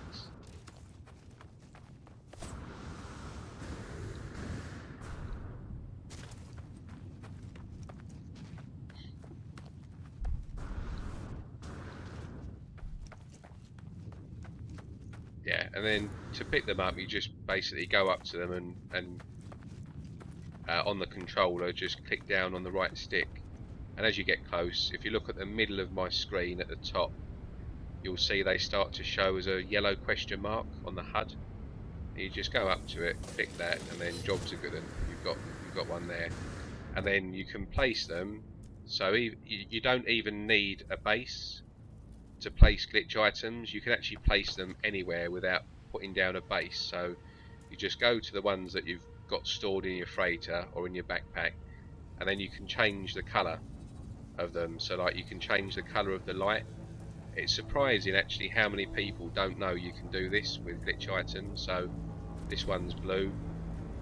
I've just placed that, and that's now, see, it's blue. This one you can make like a purple, and it's only the light colour that changes, but look, purple and blue, yeah, and they're really cool in bases. You can use them either purely as aesthetics, or you can actually integrate them into your base to make them look like they're doing something. Like I've used them on my freighter as part of the warp drive that you've probably all seen. That's sick, by the way. If you want to get a good idea on your freighter base for making a warp drive room, have a look at my freighter base from 6 or 7 months ago. It's mad.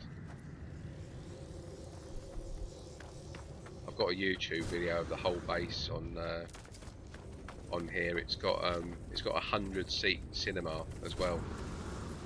It's really cool, if I don't say so myself.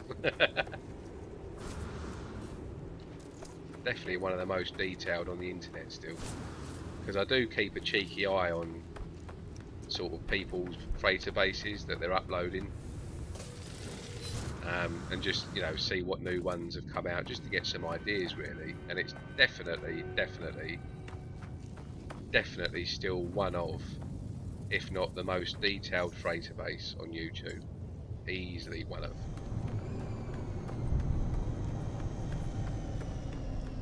But it's not like tacky shit detail. It's like proper well thought out detail. So have a look at that. Go through the videos. Just type in freighter base ideas or something like that, and then look for my name and you'll see it.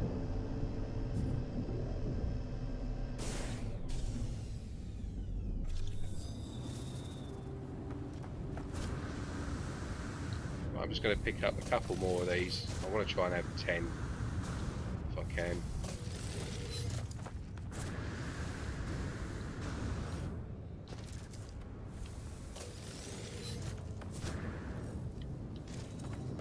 I think that's pretty much, yeah, that's 10, 11. I'll get this one for luck. There we go. Right, that'll do. Let's get on to the next system.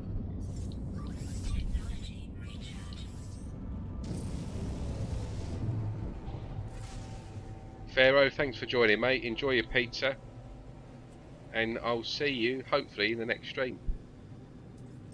Hostile scan detected.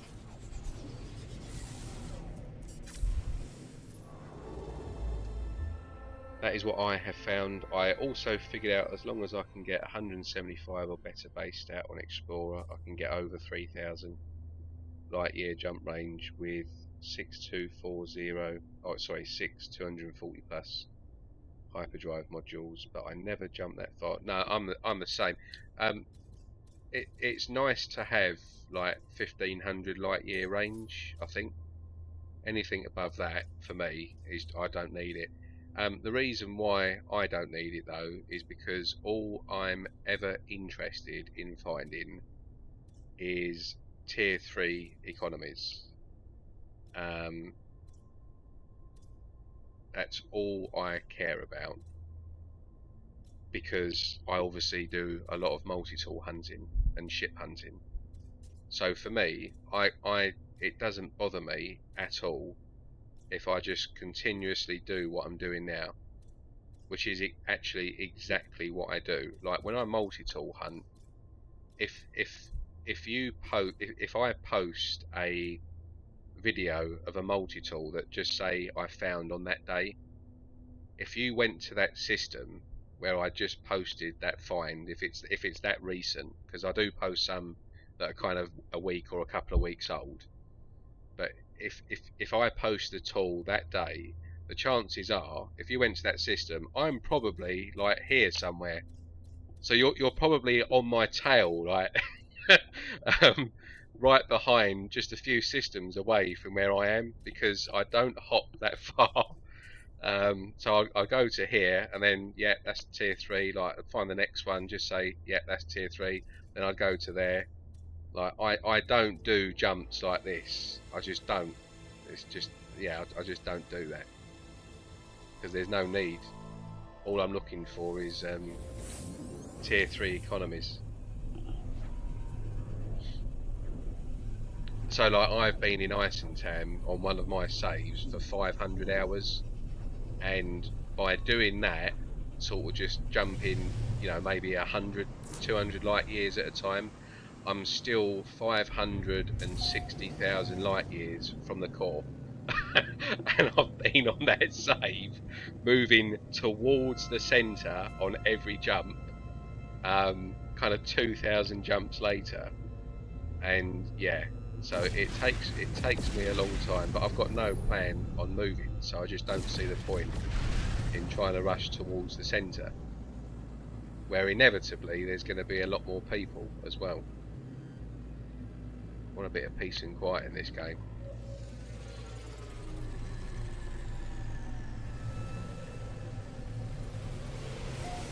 You'll have to give us a tour on a live stream sometime. Yeah, definitely. Well, I'll tell you what. Would anyone like to see my freighter base now? I mean, I'll just appreciate there's probably a few people in this stream that have probably already seen the freighter. But if you want me to give you a very quick tour on the different save, then let me know, because I'll quickly just jump out of this game and jump into the other game and do a quick tour if you want. Let me know in the comments while I'm just checking out this space station. If you want me to do it, I'm easy, but if you want me to just carry on doing what I'm doing here, I'm easy.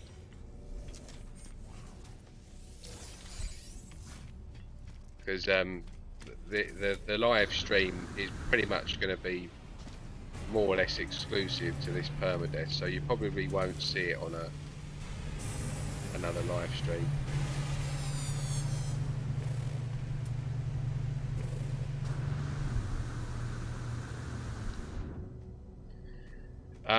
No, someone's asked this before, I think, in a previous stream. So, Trips asked, does Korvax, Gek, or Viking produce more alien or experimental? Like, does it matter? There are some articles that I've seen online that suggest that Viking systems have a higher spawn rate of exotic tools such as alien or experimental, but like I've said before on that, I think that's complete bullshit.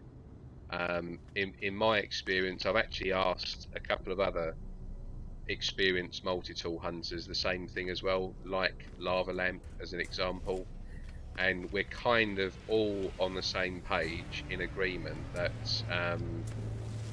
there's absolutely nothing that defines what you're going to get in any system as far as multi-tool goes. It's completely random. There's no factor which defines what you're going to get, what type you're going to get, and so on and so on. There's even articles I've seen that suggest that if you go to a system with a black hole, if you go to the system with a black hole, you've got more chance of finding tools with crystals. But again, we all think that that's kind of just what someone's opinion is and what someone thinks, as opposed to it actually being a factor. So yeah, I've found good multi-tools in Gek, Korvax, Viking. I think what you'll probably find is the people that suggest Viking, it's more than likely because, like me, they tend to stick a lot more with Viking systems because of the whole fighter and ship thing. So they just automatically assume that Viking is where you find most of the good tools, because that's probably where most of their exploration happens, if that makes sense. Thought that was a decent puller there, but it's not. So yeah, the answer to that is no. Certainly in my experience, anyway.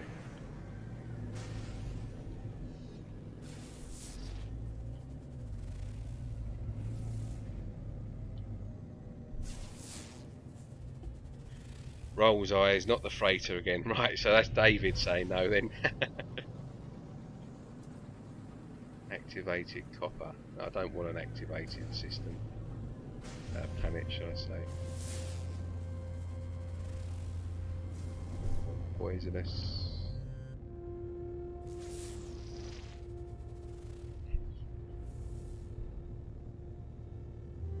Overgrown planet.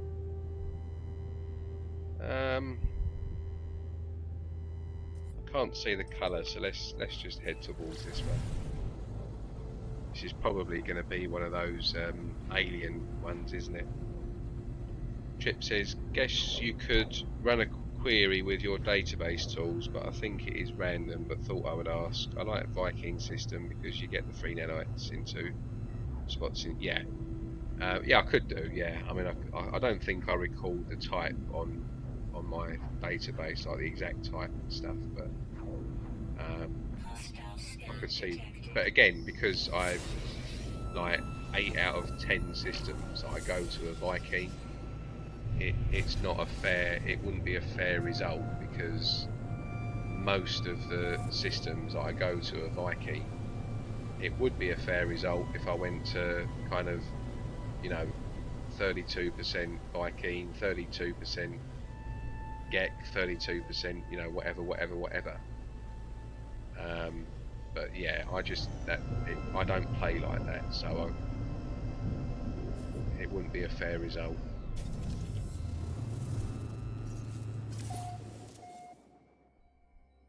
Oh, I like the colour of this sky. It's not the colour I want though. Right, on to the next one.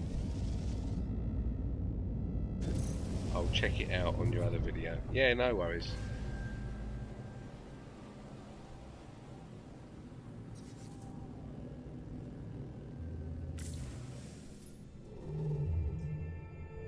I think as well, like, people might think that you get the exotics and stuff from a Viking, because the Viking, they're the race that give you the multi-tool stuff, aren't they, in the main story, which I guess would make sense, but yeah, it's definitely random, completely random.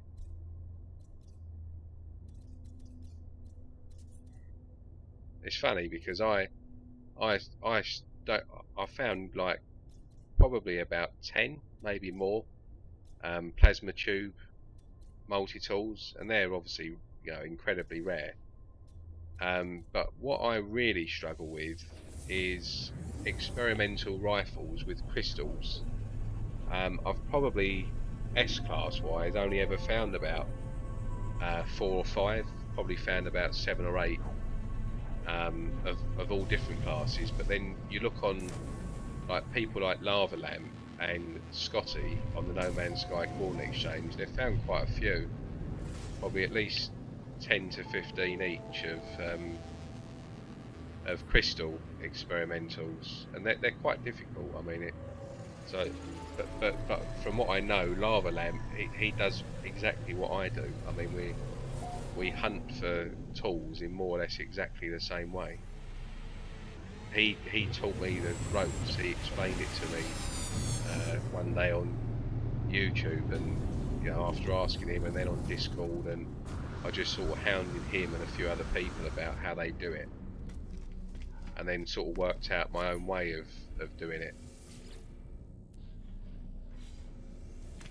But the main difference between me and all the other like prolific tool hunters out there is they only really post certain tools. Like Lava Lamp, for instance, he never ever, I think I've only ever seen him post one pistol in all the time that I've followed him, and that was actually quite recently. He posted a yellow crystal, yellow pistol. He just doesn't spend time and bother looking for pistols, even aliens, and some of the aliens I think look really, really cool. But he doesn't ever post pistols. The vast majority of tools that Lava Lamp focuses on is experimentals and alien rifles. But his, like me, his favourite tool is experimentals. So his logic is he would rather spend more time looking for experimentals and aliens and just ignore everything else in between, even if they're quite good. Which is fine, but what I do is I post a real variety of different tools. Like you'll see pistols, aliens, experimental pistols. You'll see me post standard system tools that have got like crystals on them and stuff like that. I try and mix it up as much as I can and post a much more variety of tools, I think, than what most of the others do. Hazaka Dojo, he posts quite a good variety as well. He doesn't seem to have much of a filter on what he posts, but he's not as prolific. He doesn't post as many tools as what Lava Lamp, myself, Scotty and Chad on the Index and quite a few others do. He will probably post a video maybe once a month, but generally it'll always be a good tool.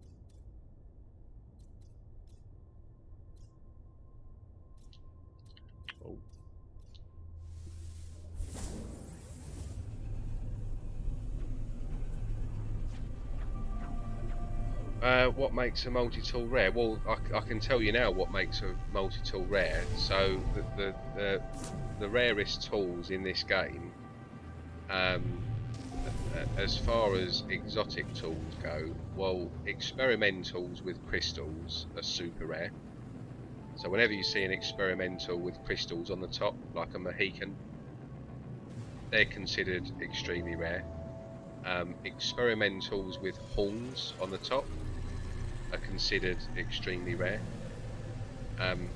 Experimentals with plasma tubes are definitely kind of across everybody in the community. Pretty much we can all agree that the plasma tube experimentals are the rarest experimental in the game. Regardless of class, they're super rare. So you're definitely onto a winner if you find that. Now, if you find a crystal experimental tool or a horned experimental tool with plasma tubes, that's super rare. So we sort of say that horns, crystal and tubes are an added rare feature on a tool. So if you can find a tool with two rare features, i.e. plasma tubes and horns or plasma tubes and crystal, that is a super rare find. It's the sort of find that you may just see one of in 5,000 hours of gameplay. Yeah, like that rare. I'm talking like super rare. And as far as aliens go, the alien multi-tools, there's 2 or 3 different variants that are rare. You've got one which is what we call the lipstick, and that's the ones that have got the crystal coming out of the barrel at the end. Looks like a bit like a lipstick, like a woman's lipstick sort of thing. They're probably the rarest alien that you can get. Definitely up there with plasma tubes. Oh, there's an S-class there. We'll scrap that. And then the other two aliens, which are really rare, are the ones that have got the single horn on top of the gun. It's kind of in the middle and on the top. Really, really rare they are. I think I've literally only found a handful of those myself. So yeah, you've got the lipstick, the one with a horn on the top, and there's another one. Just trying to think. What's the other one? You've got the lipstick, the horn.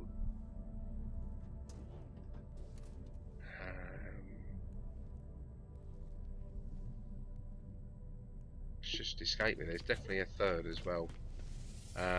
But yeah, there's kind of 3 of each of the alien and experimentals, and then on top of that you've got the odd system tool, which also has crystals.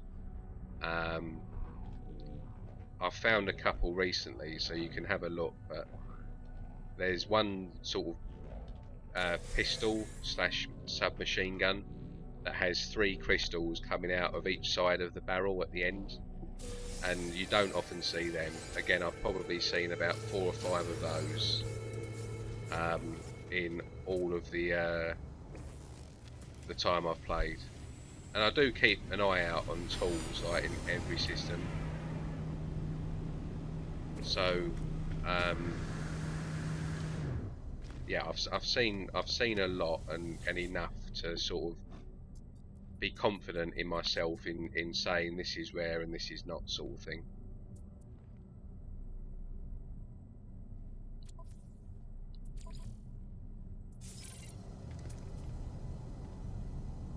$145, 137. So that would be low S-class hyperdrive range there. By the way, I followed your instructions with the alien MT I found the other night. Turned out to be a natural B class, but the experience was good.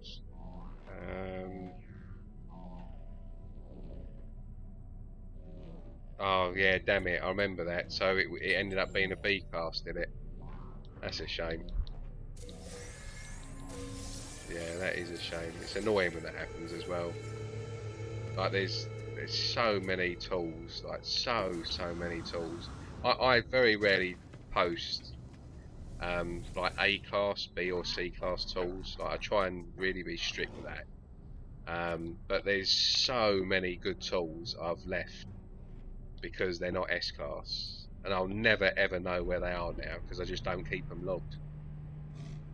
So I've found some really good looking tools, but just because they're not S class, I've just left them, which is a bit of a shame. Stupid, really.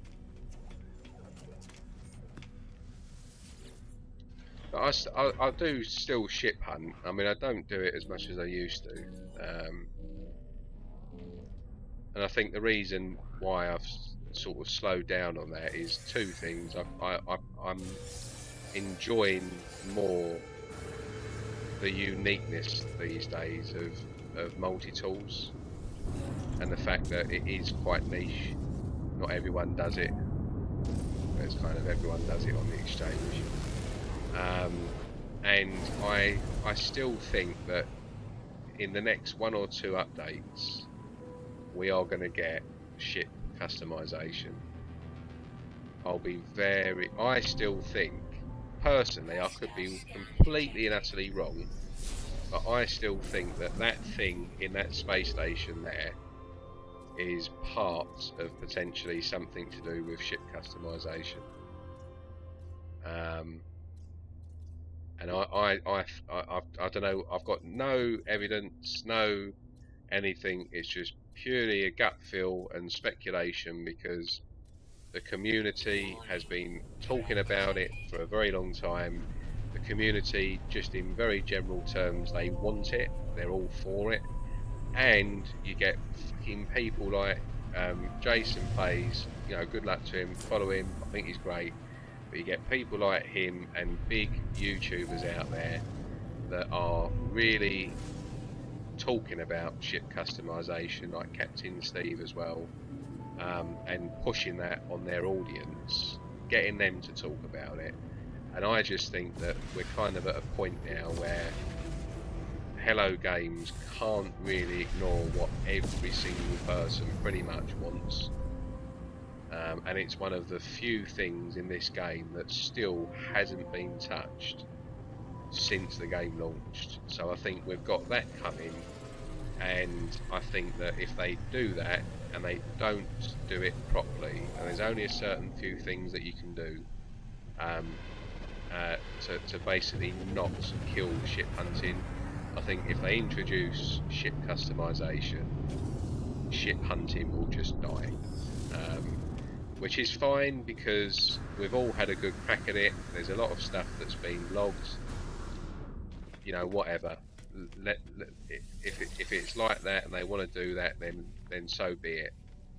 But at the same token, I'm quite sort of laid back about it because I do multi-tool hunting as well, so I'm not really that fussed. But there's definitely going to be other people out there that really enjoy playing this game just purely for the ship hunting side, and that will really piss some people off, I think, if they introduce that. Like certainly some of the old school core players. That's a snow speeder, by the way, for anyone that was asking earlier. So they consider this front here similar to the Star Wars snow speeder, that front there. Whereas I think with certain wings it's much more like a Y-wing as opposed to a snow speeder, but there we go. They're also called polys. Their other name that people refer them to is a poly fighter, P-O-L-Y.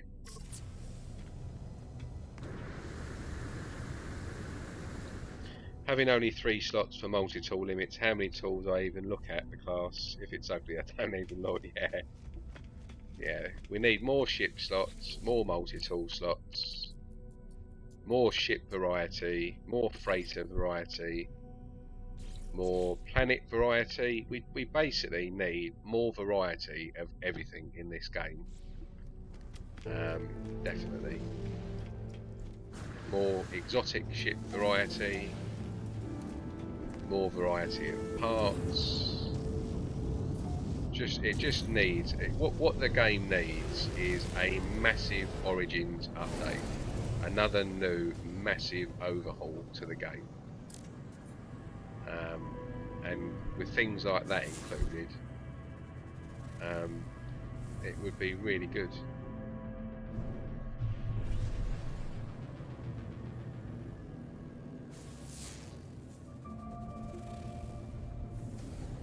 Right, let's have a look at this planet.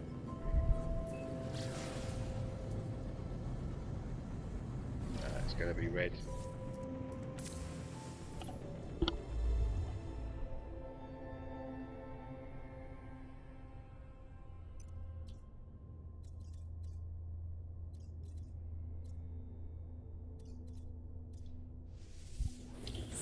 Trip says, enjoying following Austin's instructions on multi-tool hunting myself.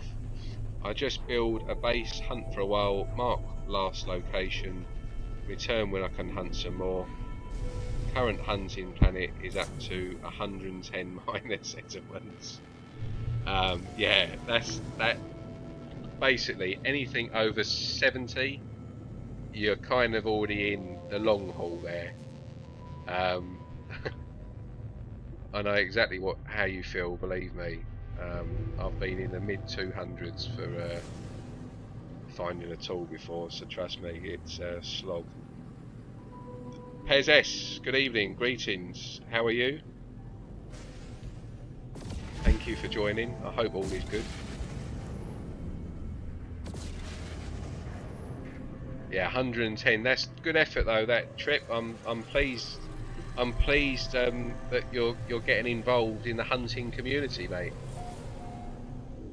I'm glad I've inspired at least somebody out there to join the slog and join the effort that we all put in. Because it is a nice, like, you'll know yourself, because I think you mentioned you found like a couple already, haven't you? But when you finally see that S-Class logo, it makes it all well worth the slog, well worth the work, because you do get a good little buzz out of it. Even when you see one pop up here, I'm like, yes, S-Class, old school feeling.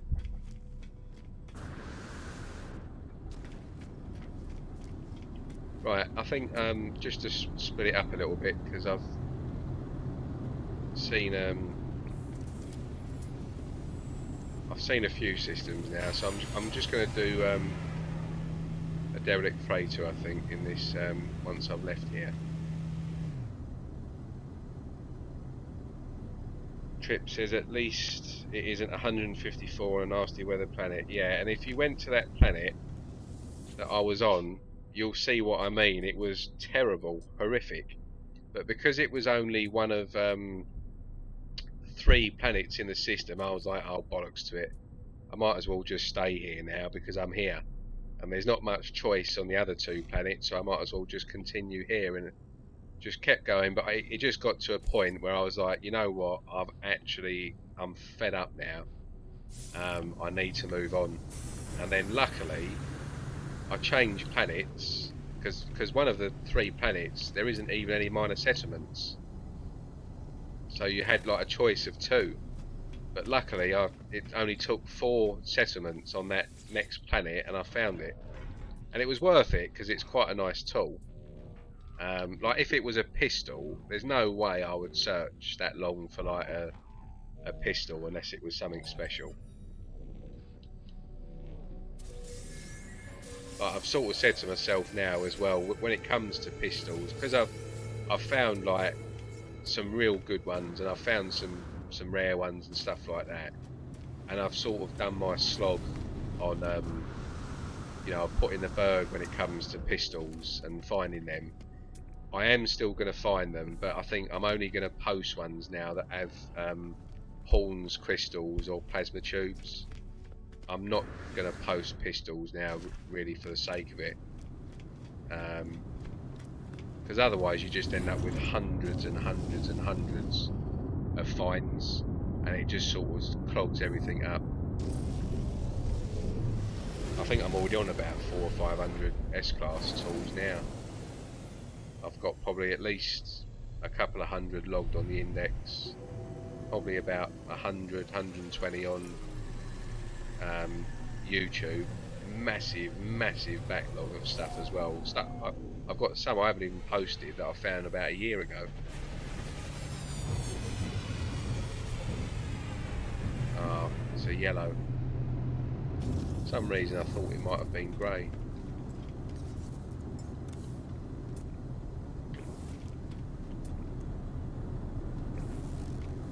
Right, I'm going to do a derelict freighter run now.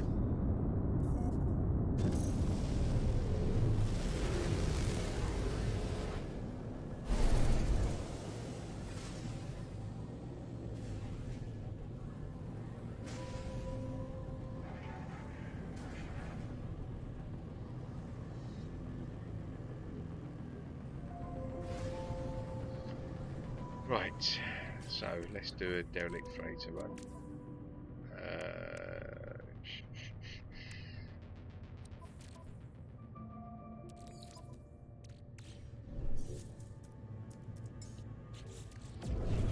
Sorry, let me just quickly sort out this inventory, because I don't think I'm going to have enough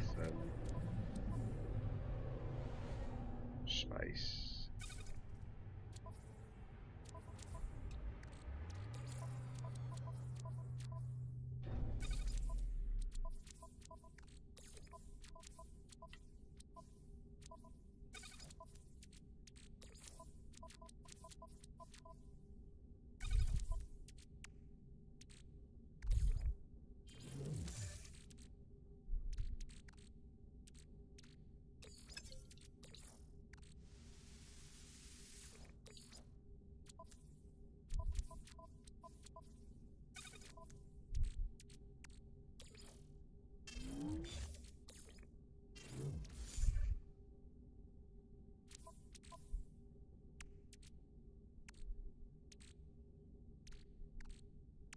that should do. Right, yeah, that should do. Let's go. Sorry, just 1 second. Slots. At least it is 154. All good. Building and watching your stream. What are you building, Pez? Yes, I found a couple of experimentals, white and grey, blue with grey. I found an alien silent robot. Welcome to the stream, mate. I found an alien multi-tool today, yellow with 2 lateral crystals acting as nozzle and 1 underneath acting as trigger. So one as the clip and 2 lateral crystals as the nozzle. Oh, okay. Is that as in coming out of the barrel of the multi-tool? If you have, that is one of the ones I was talking about earlier, which is super rare. Really that alien multi, like there's people that sometimes comment on my finds on the index and the coordinate exchange, and there's some people, when I've posted some of those lipsticks before, so, you know, some people have commented saying I've been playing for 2,000 hours and I still haven't found one of these tools yet, but they've found plasma tubes. Lord Wenger, I think, is one of them. Yeah, that's it. So yeah, if you found one of those with a crystal coming out of the end of the barrel, as well as a crystal clip silent robot, that's a really rare tool. If it's an A class, you've got a chance of finding that in an S class as well. It's not a guarantee, but you've got a chance, a good chance that that's going to be findable as an S class.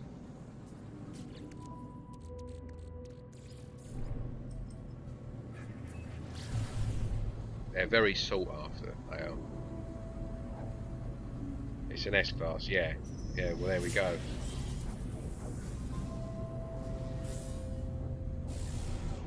Yeah, that's a very good find. What colour is it?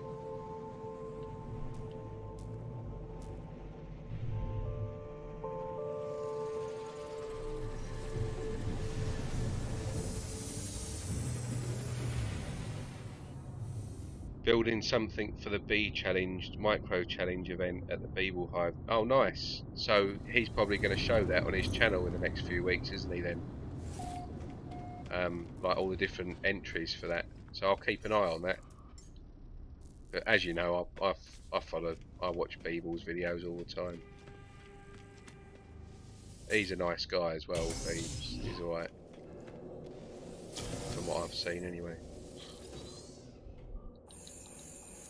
In fact, they're all like, everyone in the community is nice.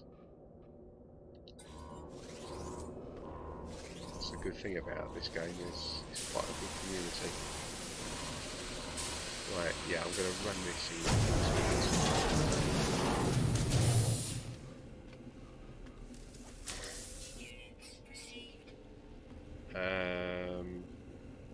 Trip says, when are you going to upgrade that freighter to get full 821? I'm probably going to look to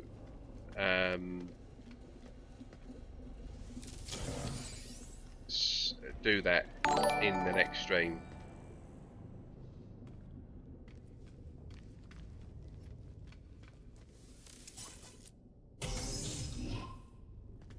Yeah, I'm probably going to do that in the next stream. Thanks for the subscription, Silent Robot. That's greatly appreciated. All that sort of stuff there. It's like I've said before, I do this channel for a bit of fun. It's never going to pay me any sort of money and stuff like that. And it doesn't take a few seconds out of anyone's day just to hit that subscribe button, but it does do a lot for the channel. It helps push it out and stuff, so any little thing like that is actually quite a big thing for me and the channel, and it's really appreciated. So thank you very much. And if anyone else that's watching hasn't subscribed, make sure you subscribe, you bastards.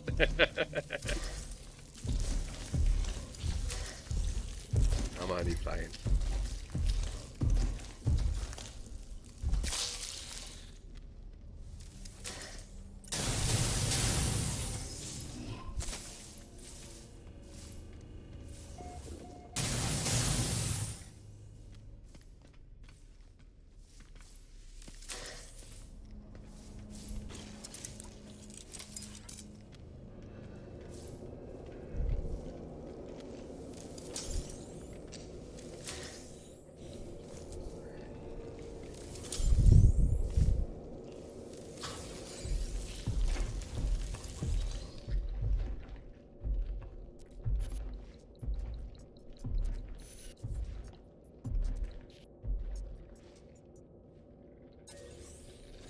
Yellow, yeah, it's a nice colour as well, Silent Bob, for that tool.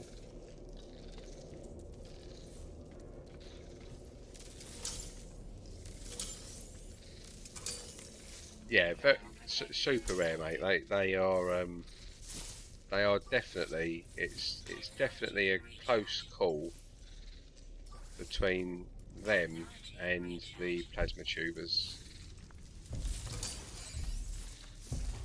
Yeah, really, really, really rare.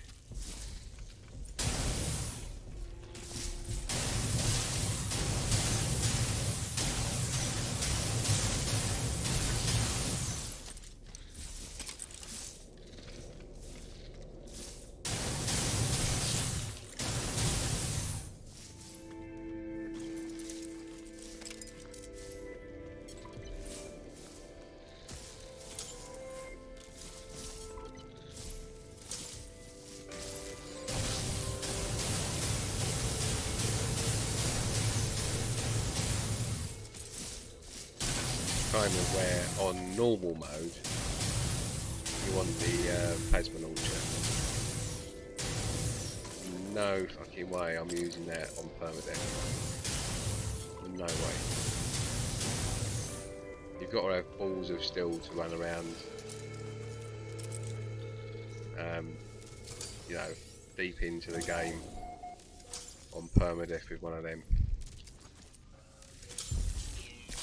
It's not even really about being a good shot, it's just fucking luck half the time when it ricochets and comes back towards you.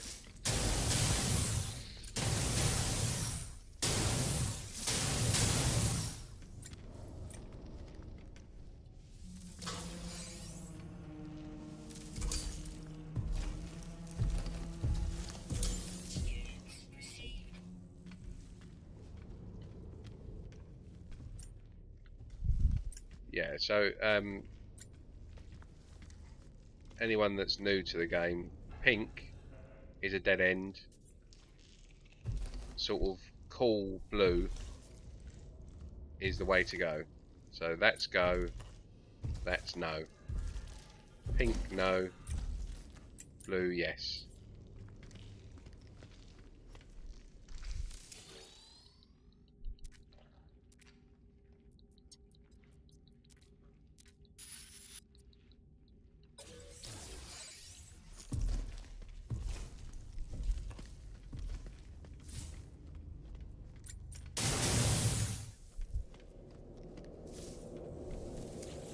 While you're interacting with these things here, like getting a dialogue, even on Permadeath, you can't get hit. Like, you will get hit, but you can't take any damage.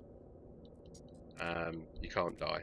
Like, even your what do you call it? Your hazard protection, it doesn't go down while you're messing around with these sort of machines and stuff. That's the same with anything as well, like portals, everything.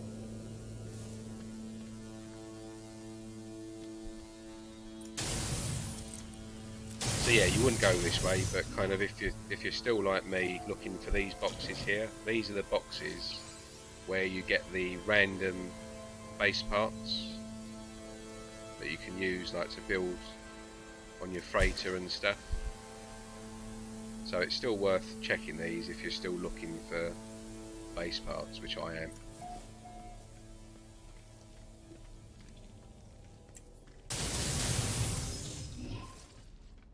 It's only these here that give the base parts as well. You can't get them randomly in like the little lockers, the mini lockers like these. These just give nanites or units or tainted metal. But tainted metal is the only use that I have for that, and I'm sure everyone else is nanites. So it's definitely worth keeping.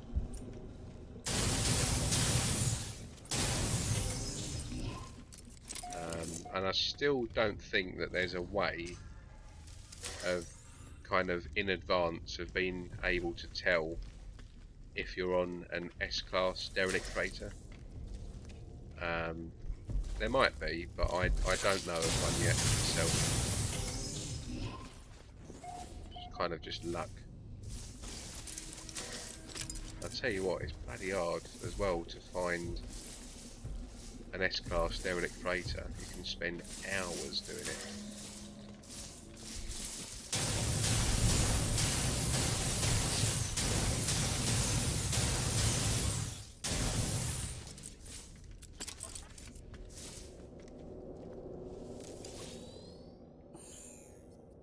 I've just subbed. I like this content. Cheers, mate. Much appreciated.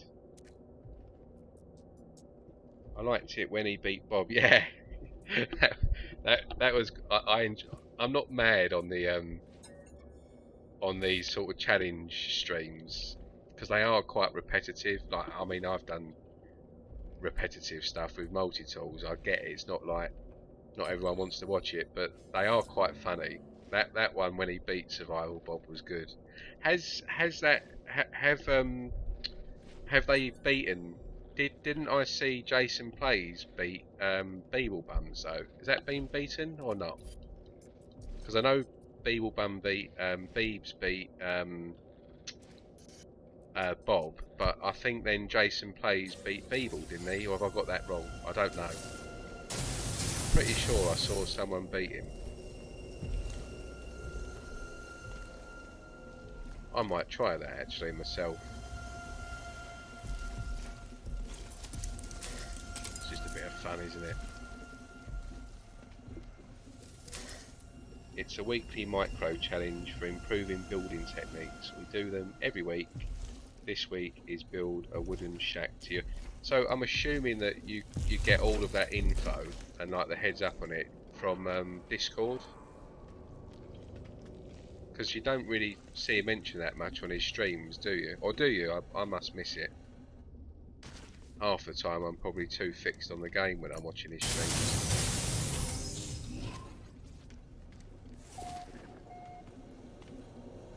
My first alien multi-tool pistol was an S-class and it ruined me for anything else.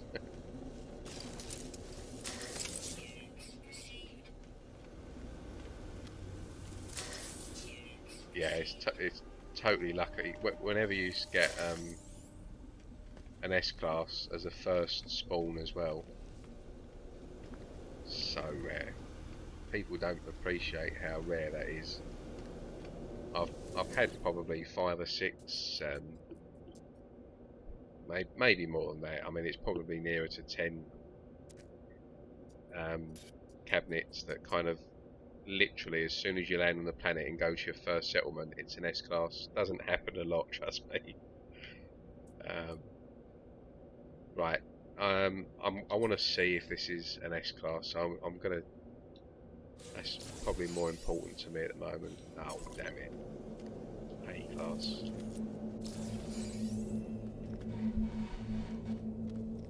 Because I can get the cargo bulkhead upgrades anytime I like, but what I can't get is an S-class upgrade. So I think I'm going to try and find an S-class freighter first, because then I can get the bulkheads whenever I like onto the next system.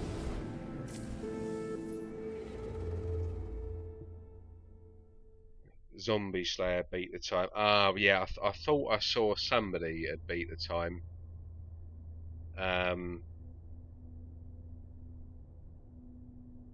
Yeah, I'll have to look for that video then, because yeah, I was sure I saw someone talk about it. Yeah, they're doing the no ship and no multi-tool challenge now, aren't they?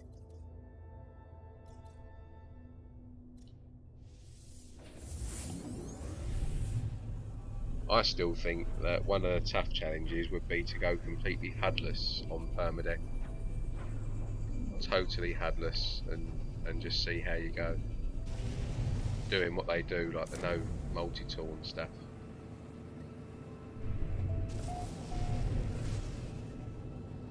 Because that'll be tough.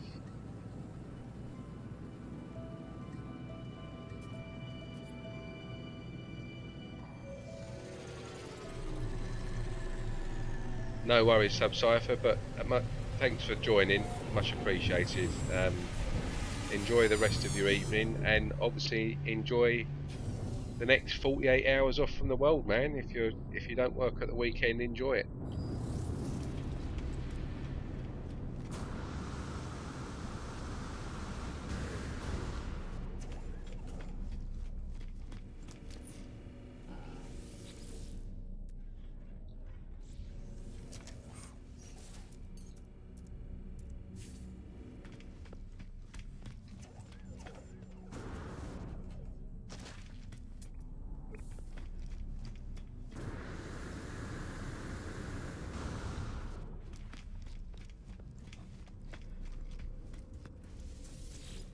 I'll just give him his bit, because then I'll get the banner for that, don't I? Right, I should have quite a few to hand in here.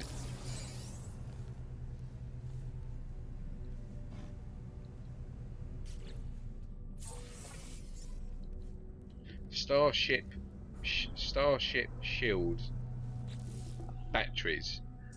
I don't think I've ever used one of them. Does anyone actually have any use for those things? They should have taken that out with all the other craftable items they removed with Origins, because I just don't think I've ever used them.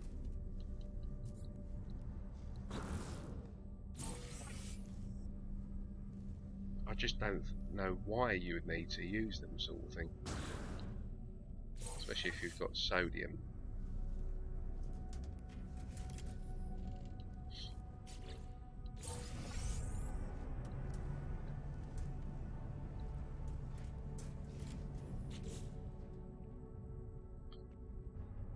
Right, don't need any of that. Let's sell some stuff. Get rid of that. That.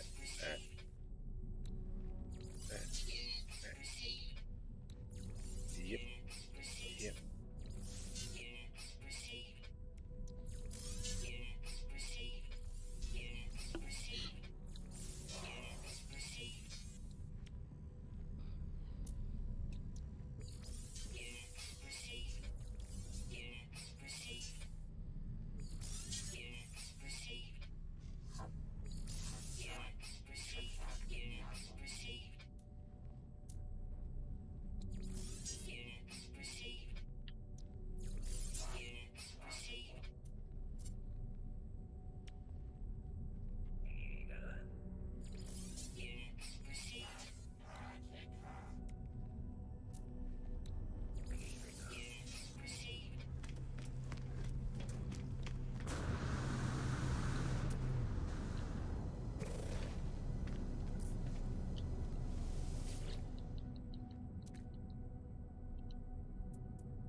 Right, I think next thing I'm going to do, just quickly have a look at the planets in this system.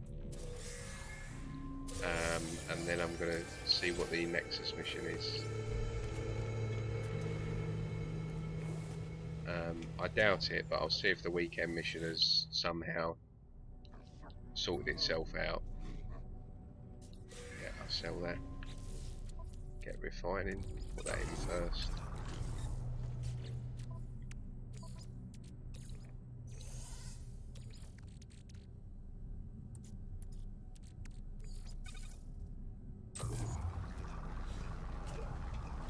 Sell some of this.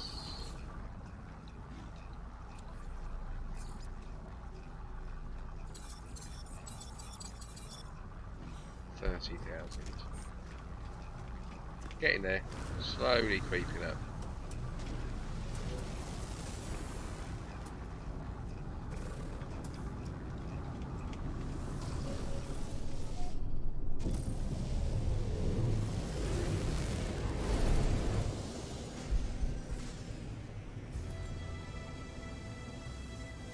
Just quickly see what colour these frigates are. I've literally just still got the just the starting one, but I'm really fussy with the colour of frigates. No, red. Okay. Right, that's red. This looks like a rocky cactus flesh one, contoured.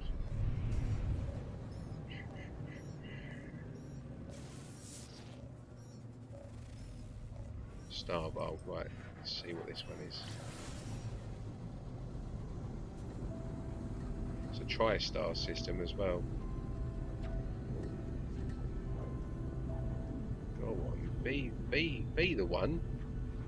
Be the white grass, come on. It's a tri-star. This would be nice.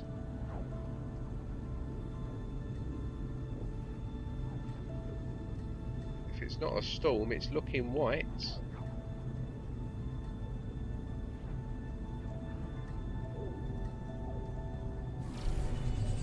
Dang it.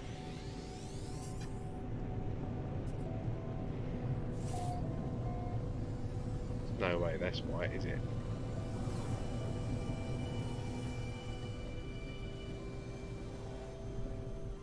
No. Oh well.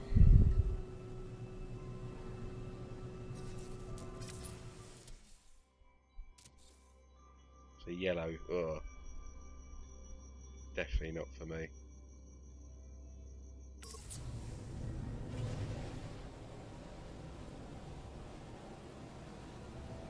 Crash freighter there. The Oculus. My favourite freighter in the game, that. Right, on to the next system. Oh no, let's have a quick look at the Nexus. Hostile scan detected. Ah, shut up.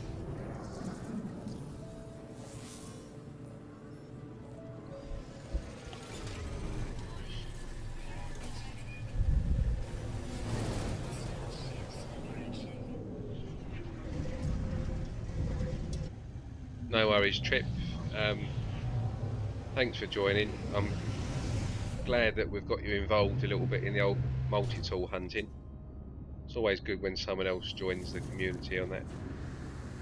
Means we can look at more finds that people have and share. But enjoy your day, enjoy the rest of your day, and enjoy your weekend if I don't see you.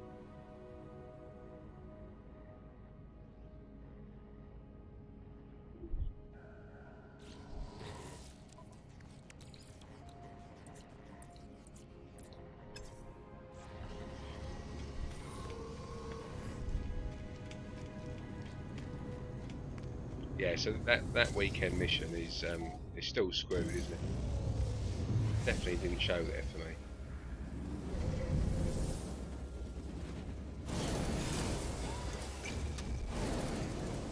Trouble is, I can't reload like to restart the game because I'll lose the stream. Bit unfortunate. But I mean, I'll be I don't often criticise No Man's Sky and Hello Games, but come on, sort it out. The weekend missions at the moment are shit. Absolutely no thought whatsoever has gone into this part of the game. I much preferred it when it was $4.50 a day, as opposed to the crap we get now with these weekend missions. I think they're annoying more than fun, especially when half the time at the moment they don't work. Like, come on, HG, 5 years now, sort it out. Can't be that difficult to fix.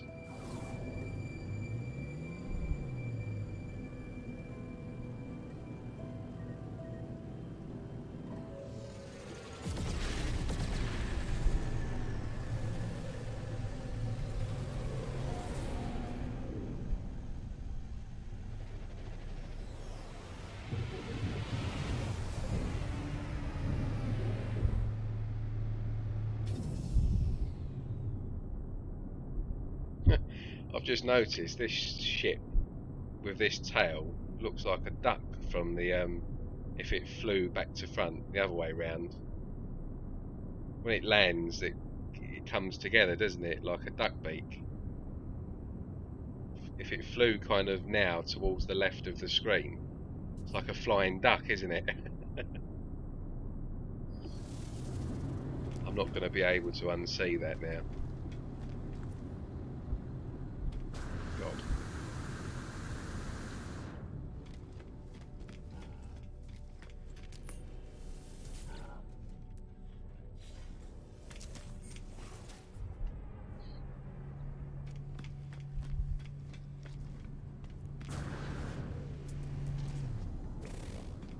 So that's 1 of 7.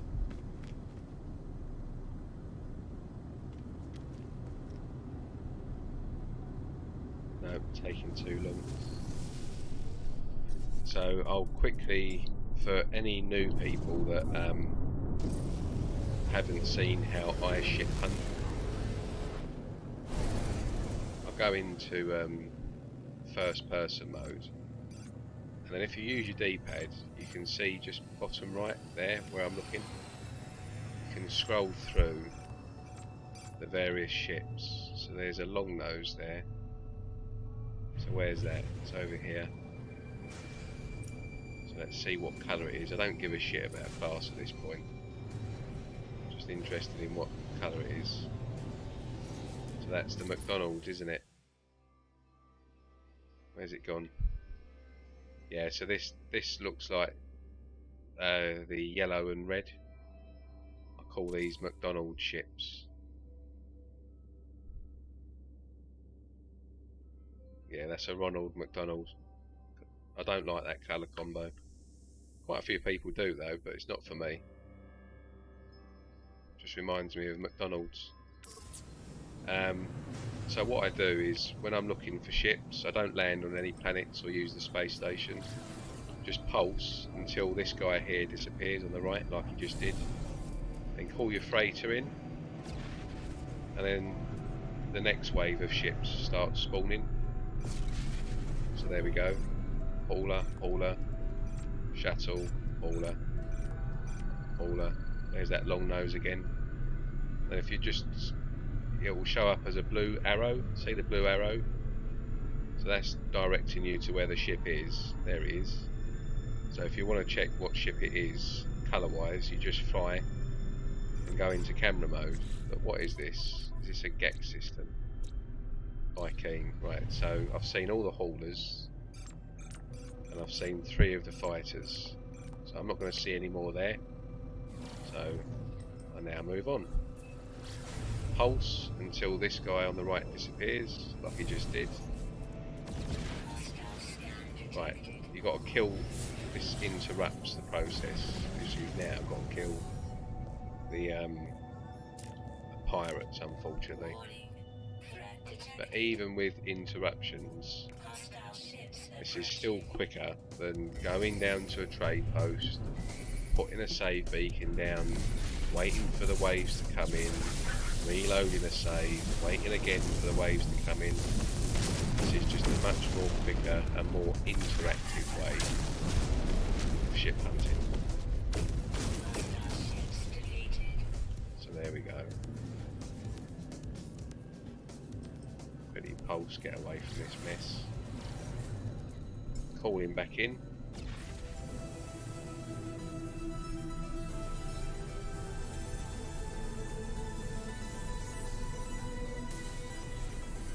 There we go, they're back again. So there's ship number 4 of the fighters. Ship number 5 of the fighters. It does take a bit of a while getting used to kind of just having a good memory as to what you've seen and what you haven't seen. So I've got 2 more to find. Again, wait for him to disappear. Pull the freighter in, and just keep rinse repeating. And this is the easiest way, or should I say is the quickest way. There's ship number 6. This is the quickest way to see all 21 ships, and there's number 7 in the system. There's no quicker way to see it than this. So I've just done that system, on to the next one. Yeah, it's just a much even with interruptions, like if you, the only time it causes a problem in my experience is if you get a you know, when you get the single random fugitive, like fugitive pirate appear that's got like 3 stars. That causes a problem for it for some reason. I don't know why. But if that happens, just land on your freighter, reload the save, and then fly back out again and just keep rinse repeating that process. But even with the pirate interruptions in between the search, like I just had there, you will I will guarantee you will go through all 7 ships of whatever you're looking for, fighters, haulers, or explorers, or all 21 ships a lot quicker than you will waiting around at space stations and stuff. And I'll quickly just show you another tip that you may or may not know.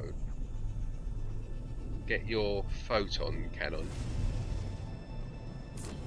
as opposed to the positron, because that will kill the ship. But so let's just say let's get a ship first come up. So if you want to guarantee a ship landing in the space station, you watch, there's going to be no ships now.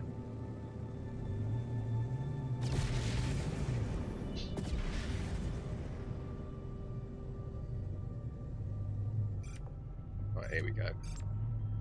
So, like, if I liked the look of this ship here, for instance, yeah, but for whatever reason it was circling the trade post, or circling around the space station, or it was just taking a long time to come in, shoot it once, yeah, so it goes red. Now it's going to come after me, so just let it just do its thing. Now this isn't quick, but what you want to do is, where's the space station gone? Right, so now I'm going to slowly fly towards the space station.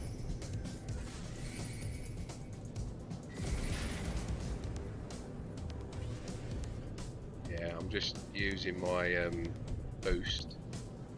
I should have done this a bit closer to the space station, to be fair. But you see how the dude's still highlighted there. I haven't killed him. Right, but he's there. He's still coming. He's still got the ump with me. He definitely doesn't like me. And then fly into the space station. So make sure he's still roughly within range. Fly in. So what is this? It's a shuttle, yeah. So it's a double barrel rear shuttle. Now watch.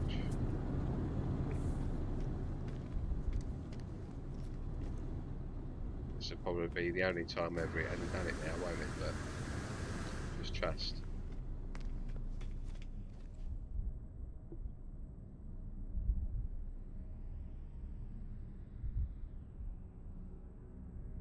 Come on.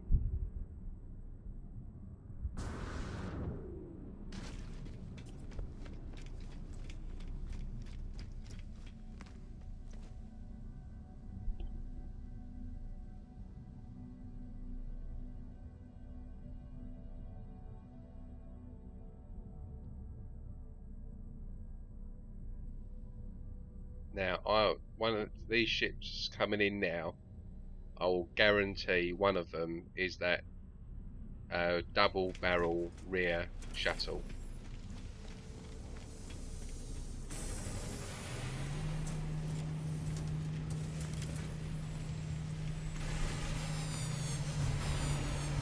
Not unless it was this one here that was after me. It might have been that one.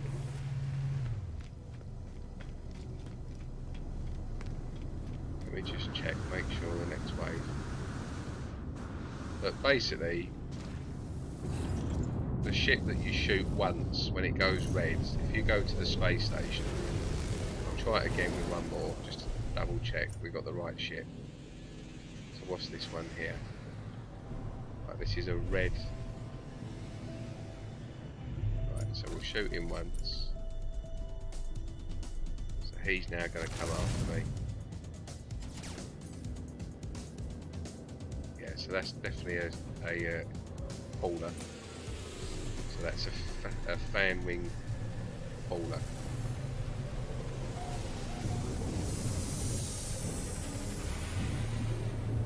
Polyhedral hauler, isn't it?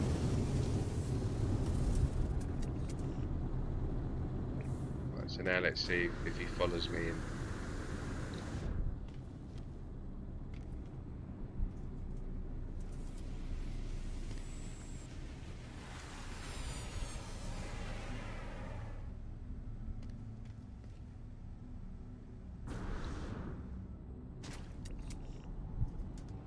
Come on. There it is. So that's the ship I just shot. Orange, not red. So if there's a ship that for whatever, because sometimes it does happen, like if you're on, I don't use the space station, so I very rarely would use this method. But if you're on here and you know there's a ship in this system that you want or like, but it just for whatever reason is being that arsehole shit that just doesn't want to come in, fly out and shoot it once and then come back in and it will follow you in. It does work every time. I've tried it so many times. It always works. So just do that and you'll get the ship to come in. So that's just another little tip.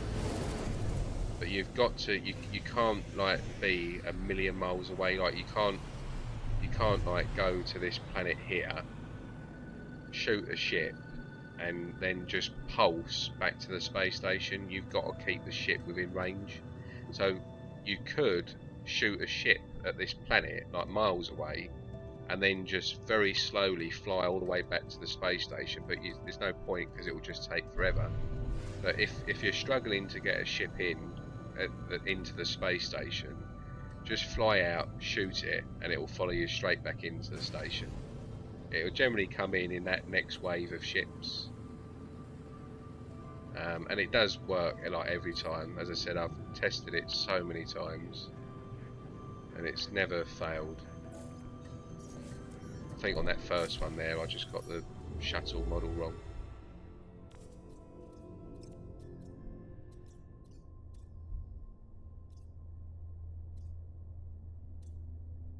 But don't use a positron because you'll blow the ship up. You've got to use the photon cannon. Just shoot it once.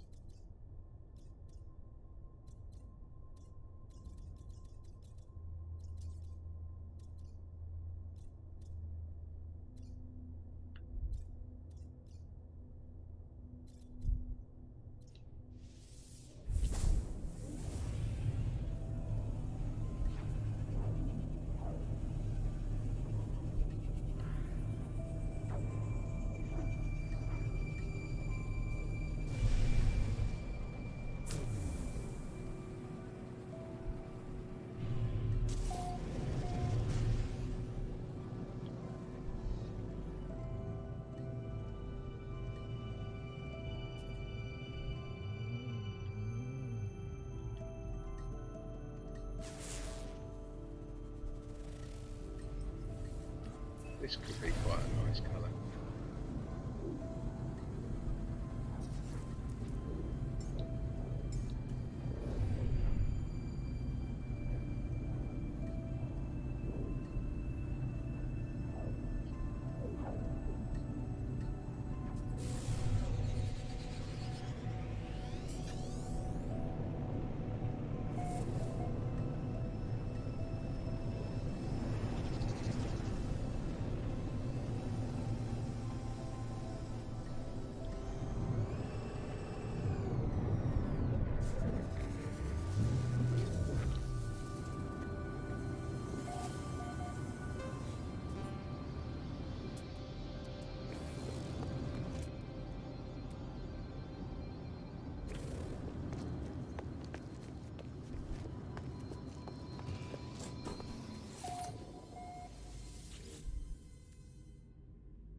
No, it's not selling it to me. It's not doing it for me, this one. It's quite a nice sky though. I like this sort of turquoisey colour.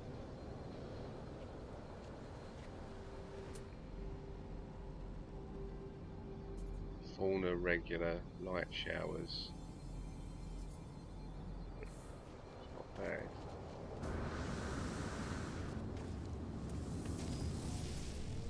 It's not bad, but it's not brilliant.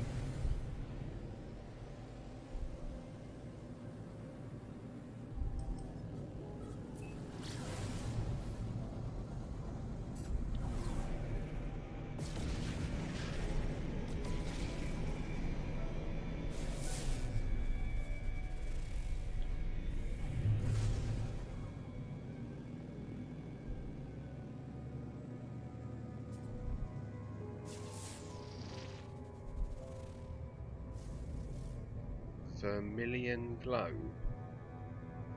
It's a heat planet, isn't it? Right, just quickly see what's in the space station. Runs off to play.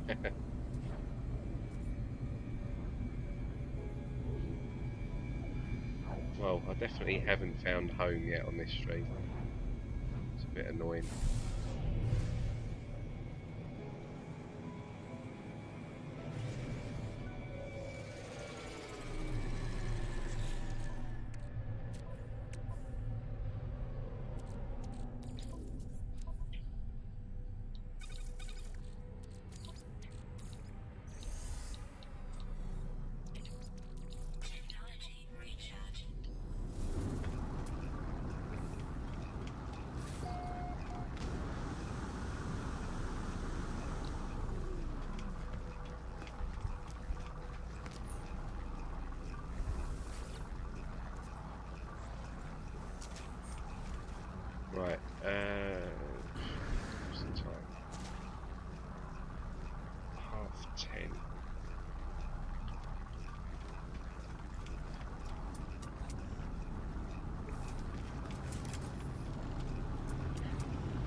quickly see what fighters are in this system.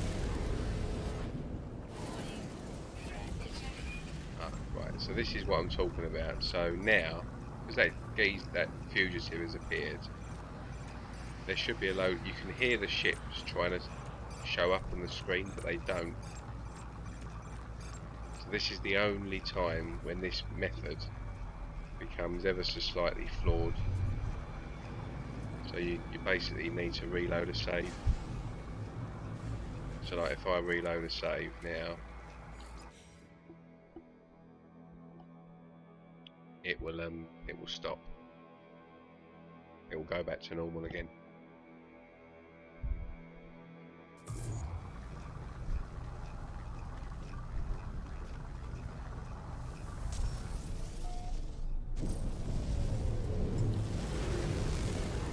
Which is still quicker than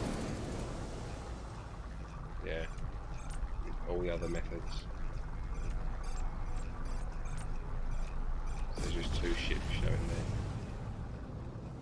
So let's just see what colour these frigates are.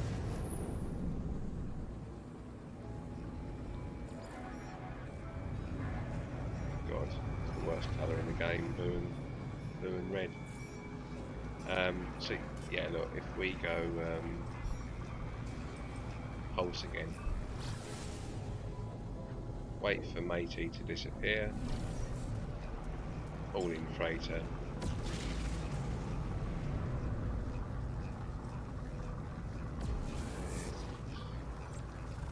there we go.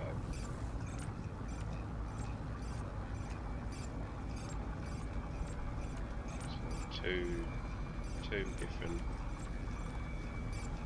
fighters I've seen so far. Pulse away, disappears, falling freighter. Hostile scan detected. Can't copy that.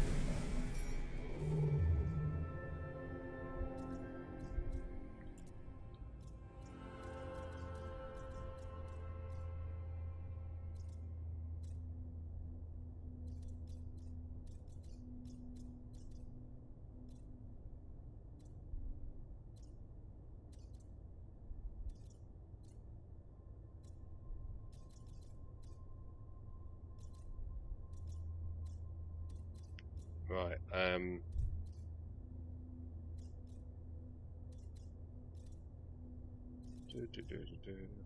there she is, Eissentam. Let's go and have a look here. I'll quickly have a look at these planets, and then I think what I'll do is, to finish off the stream, I'm going to quickly do a run on that freighter that I talked about mid-game, just so anyone that's watching it at the end of this stream, they can get to have a quick look, 5 minutes, on my freighter. So that might be a cue for you, David, to disappear.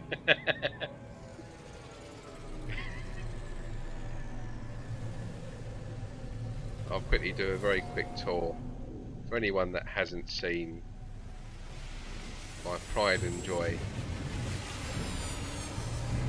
freighter base.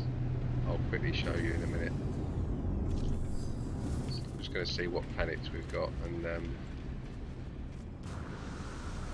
see what tool we've got.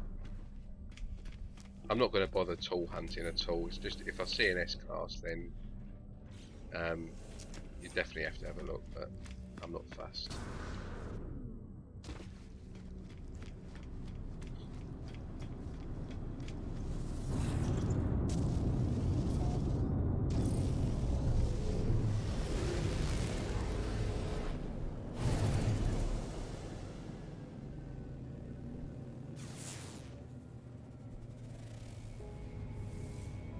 Green.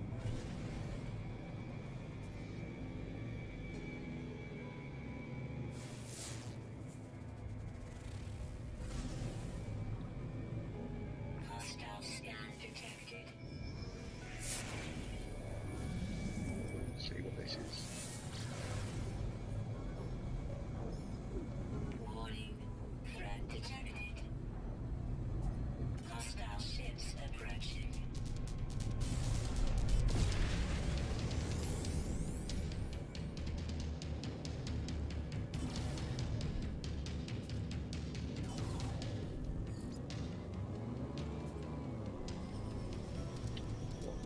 is this? It's definitely not white, is it?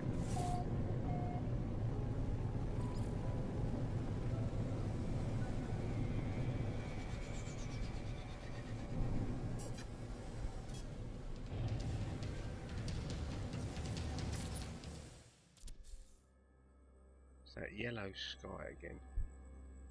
It's a shame because I love that colour water. That's kind of my perfect water, that. But the rest of it is just shite. So I'm just going to land. So I'm just going to do a run on my freighter now. So people that haven't seen it before get a chance to just have a quick look.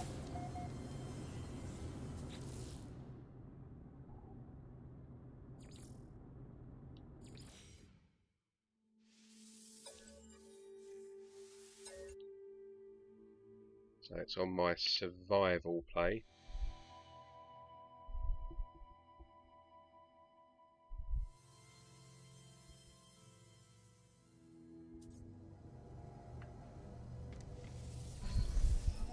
So this is my Eissentam save, if you like. So any what do you call it? Any ship or tool that you see that I find in Eissentam, this is where it comes from. So this is the freighter. It's nothing special. But as we go in, you'll see the detail.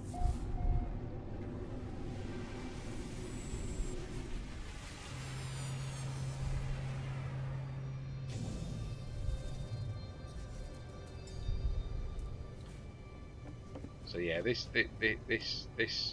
did this freighter base probably just over 6 months ago now, towards the start of this year. It took me about a week to build and finish, but it is still one of the more detailed, sort of intricate freighter bases that you'll see on YouTube. There is a video of this in full on YouTube, but it's really cool. So this is kind of just the lobby area here. These are just floor panels and stuff that I've sort of spent a lot of time putting everything together. If I was to delete this tree, this would take about half of this room here with it. So there's a lot of saving involved when you're building a freighter with this amount of detail. Like a huge amount of saving. It takes a long time. So this is basically the waiting area in the lobby. These are obviously being glitched outside the freighter, these light fissures.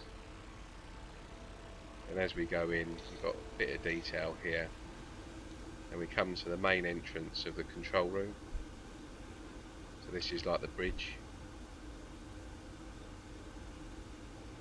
Again, sort of glitching these at an angle to create this really nice entrance. And as we go in here, we've got the main room here with these enlarged lights, and I'll show you that in a bit more detail. But each side, you've basically got these which kind of act, these sort of act as part of the engine, if you like, make up the ship. I've tried to add sort of my own little bit of lore and storyline to this freighter. So this is all detail that you won't see on a standard freighter. It's all been placed. All these computer screens. And in here we obviously have this giant computer, like the mainframe of the whole freighter, if you like, which decides on everything. Again, these things here, all this detail, you won't find these things tucked behind here. You won't find all of this on the standard freighter. And you will see my frame rates drop and increase quite a bit. So this is just one of 7 rooms which I'm going to walk you through now. So just be prepared, because they're all like this. They're very, very, very detailed. And as we come back out, got the steps here. Everything's kind of tried to be colour coordinated as much as I can. This is the war room. This is kind of where it all happens, if you like. Again, using floor panels here to create a ceiling. This is like just a random desk. This is where all the action happens, if you like, in my own little world. It's like the main boardroom. Decide who's going to get killed. This is the portal, teleporter, with its own little cooling system. Obviously, because this is going to get super hot. Then I've got 6 or 7 control rooms here. Again, like using glitching. This is like its own little red carpet, because this is obviously where the generals sleep. You can just step up onto it and go here. But they're all basically the same, as you can see. And this is like another part of the control room here.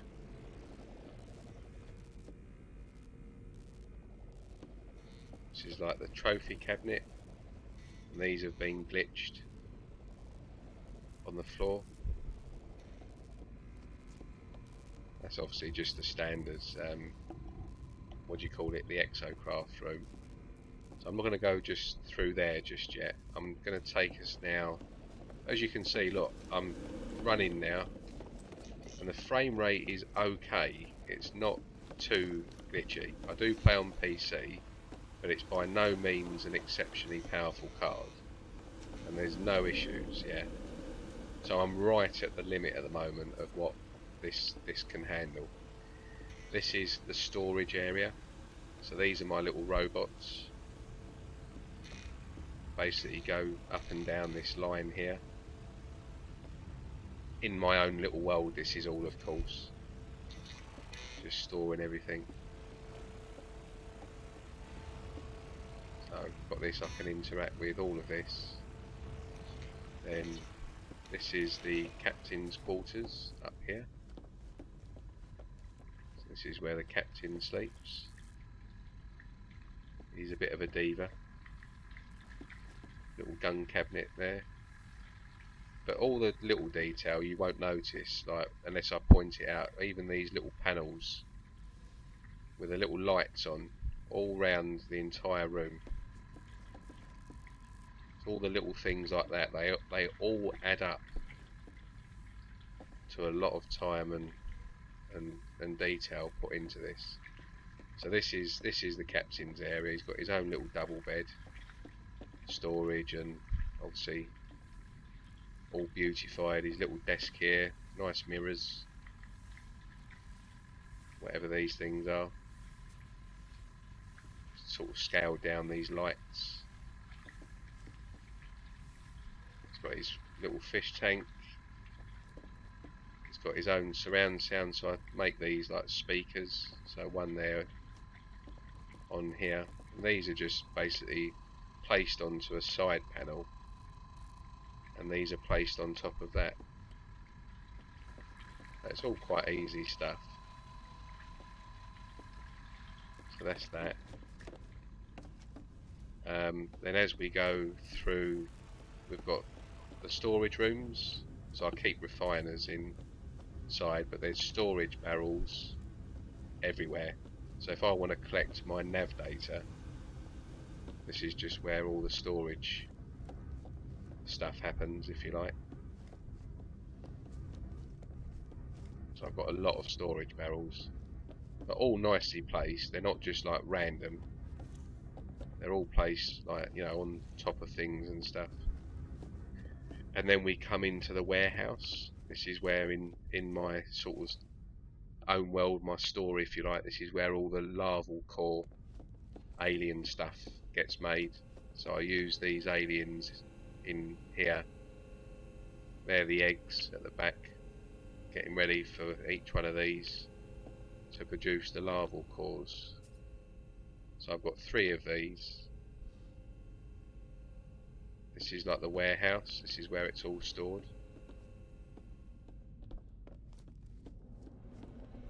So this is the next ones that are going to be going in for a bit of action. This is obviously the next unit.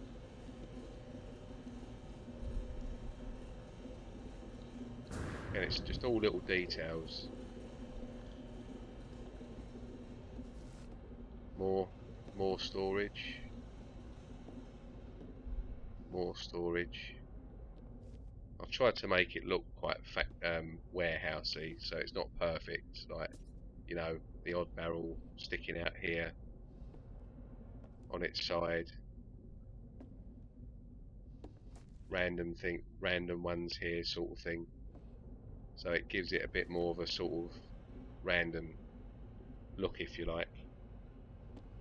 Then obviously the third one here, I've got one there, and one over there. Again, all I use these. There is a use for these: condensed carbon and nav data, and building warp cells. Yeah. So it's all stuff you can interact with. So that's that area. Then as we go back out to here, so we're now back into the sort of warehouse / storage sorting area with the lobby over there. This way takes us round to the crew's quarters. So I've used these pitch-in separators on a lot of the corners in this freighter. Yeah, the panels on the floor are quite useful, definitely. This is kind of where the crew wake up in the morning, sit down and sort of see what needs to be done during the day. And then the reason why I'm going for blue and red, by the way, is because I'm British.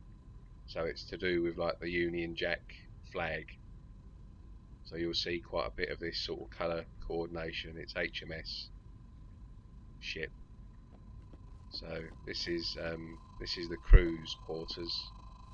They've got a nice little sort of lounge area in the middle of their sleeping area.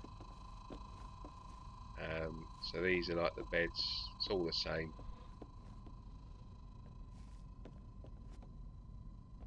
So again, it's little details that all add up. But this is the sort of detail that I'll be building when it comes to my planet base as well. Like, I don't fuck about.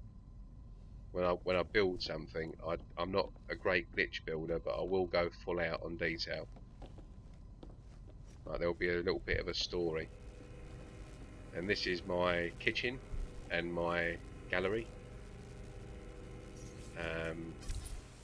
So I went for a nice pink and black colour coordination in this room. And as you'll see, there's kind of lights under the table to give the glow. So we've got sort of microwaves, coffee machines, heat trays where the food, obviously as they queue up and go along, stoves, ovens. Then I've got 2 refrigeration and storage areas there and there. There's the other one. Again, more microwaves and stuff. Stoves again, heat trays. Then I've got 2 vending machines here. So these are 2 vending machines. these things here are basically just that. One of these blown up and put on its side with colour. Turn it into what looks like a vending machine. It's quite cool. And obviously these lights here, which just help light up the tables.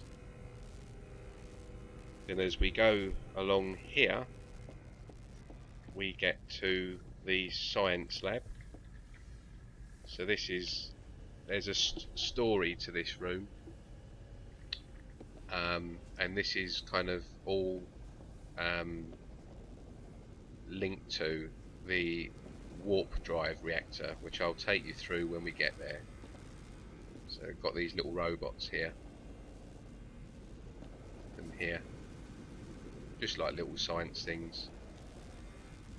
But so this is the where all the energy for my ship starts and begins to be created.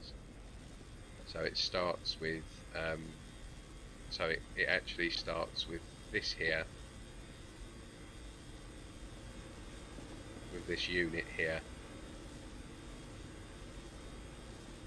So it takes energy from this and this, combines it with this,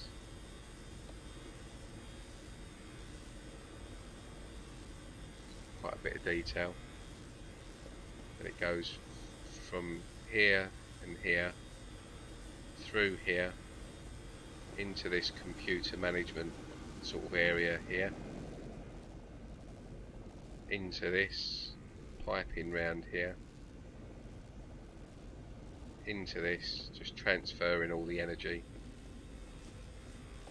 into here, and then into the stars where the fission happens, which then transfers into here,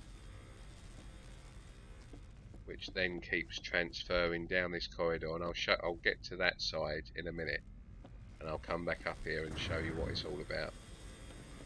So this is kind of where the start of the whole ship, light years, hyperdrive and everything. This is where all the action starts. Down here we have the alien laboratory for what do you call it when you're kind of doing autopsies and stuff on aliens. It's one of those rooms basically. So this is where I keep all the alien stuff. Again, these things here, great little, these are those cable pods, great little things you can use just to add a bit of detail. I use a lot of the glitch items, as you'll see. These things here you get by doing derelict freighter runs, and I've just glitched these so they're on their side.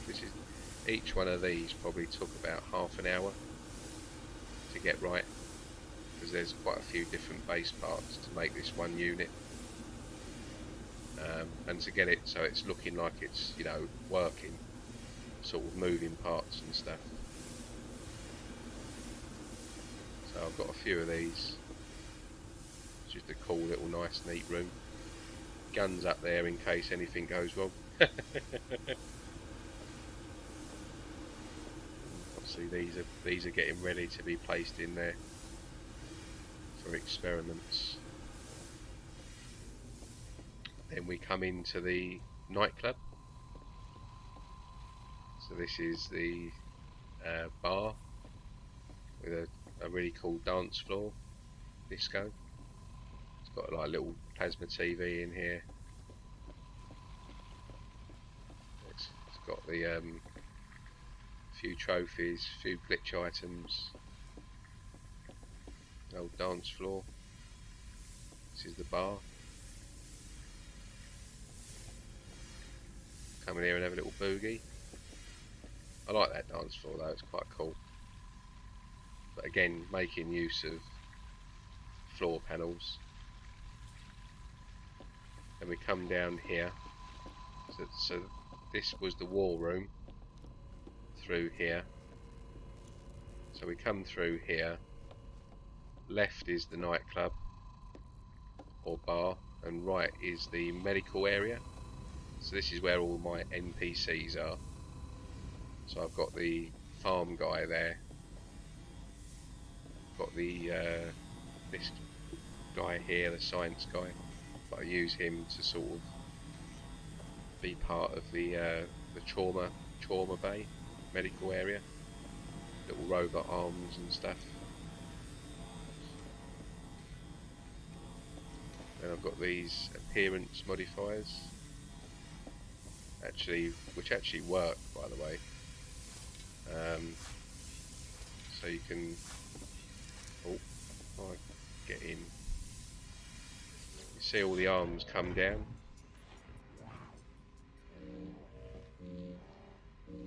You can see, like, you know, that there that I've placed, all the robot arms in the background. That's quite cool because it sort of does all go in. You know, that gets included in the animation sort of thing. And this is obviously the base guy, and this is the weapons guy, his little weapon shop. So that's this is kind of the NPC area, if you like. So I'm going to go to up here. This is the Garden of Eden up here. But first of all, this is one of my favourite rooms. It took me ages to do this room. You just won't. It looks very, very basic. So we've got the British flag, the Union Jack, cinema, like arts. This is going to be the cinema room. So I've tried to get it like a cinema, but this took hours to do because it's just so finicky trying to get everything placed in the right position without things looking out of place and not natural, if you know what I mean. So this is the red carpet, obviously into the cinema area, with just a bit of artwork here. Like you know, space characters, if you like, famous space characters, going to be in a new film. But then this is the 100-seater cinema, and there is literally 100 seats in this room, including the ones down the front here. So that's the cinema screen with like the red curtains. And if I go into camera mode, just makes this bit a bit easier. So this is the little mini cinema room with this like really discreet sound system speakers.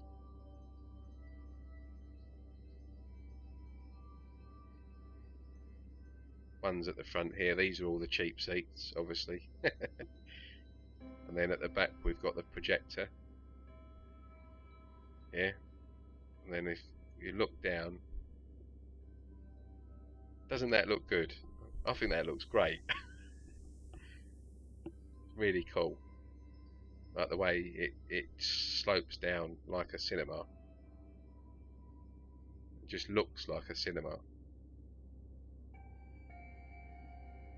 And this, the placement to get the steps so it gets that effect of going from high to low, you don't realise how difficult that is. Took me ages, absolutely ages, to do this area.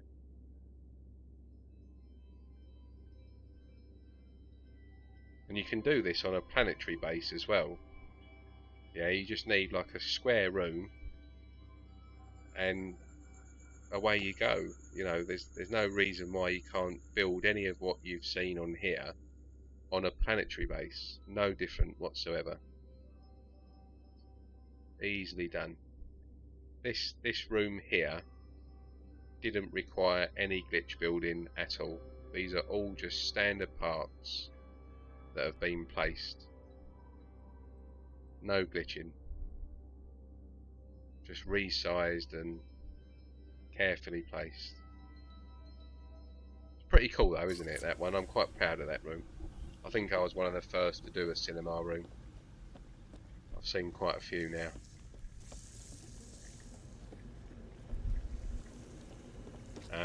Then, where are we? Yeah, so we've done the Garden of Eden. Oh no, that's next, isn't it? So yeah, then this here is where a lot of the oxygen for the ship is made, because it's obviously a garden. So this is the Eden Garden, or Garden of Eden. So this is the main central feature.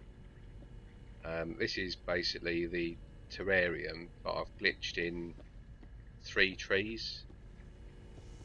So if I go into camera mode, there's 3 trees like glitched in so that they just stick out, so you can just see the trunks.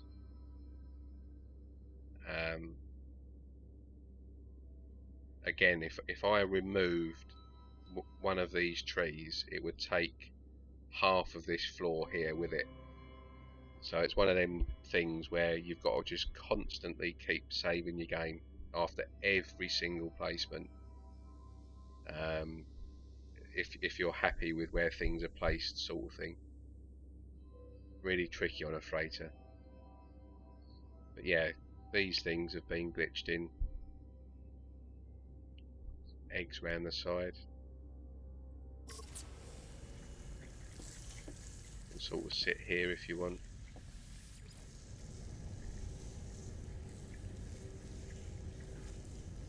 Sort of take it all in.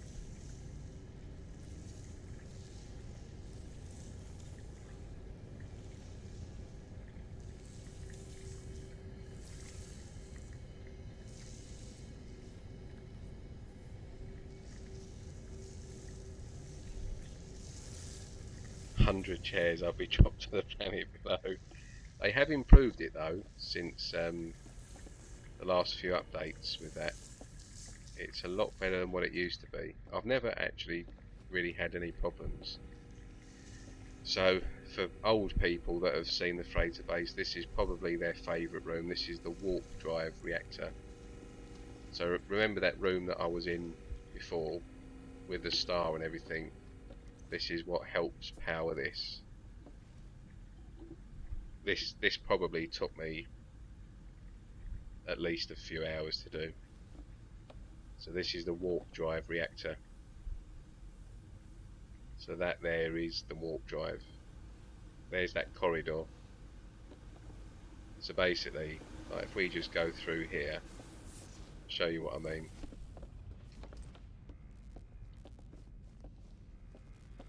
So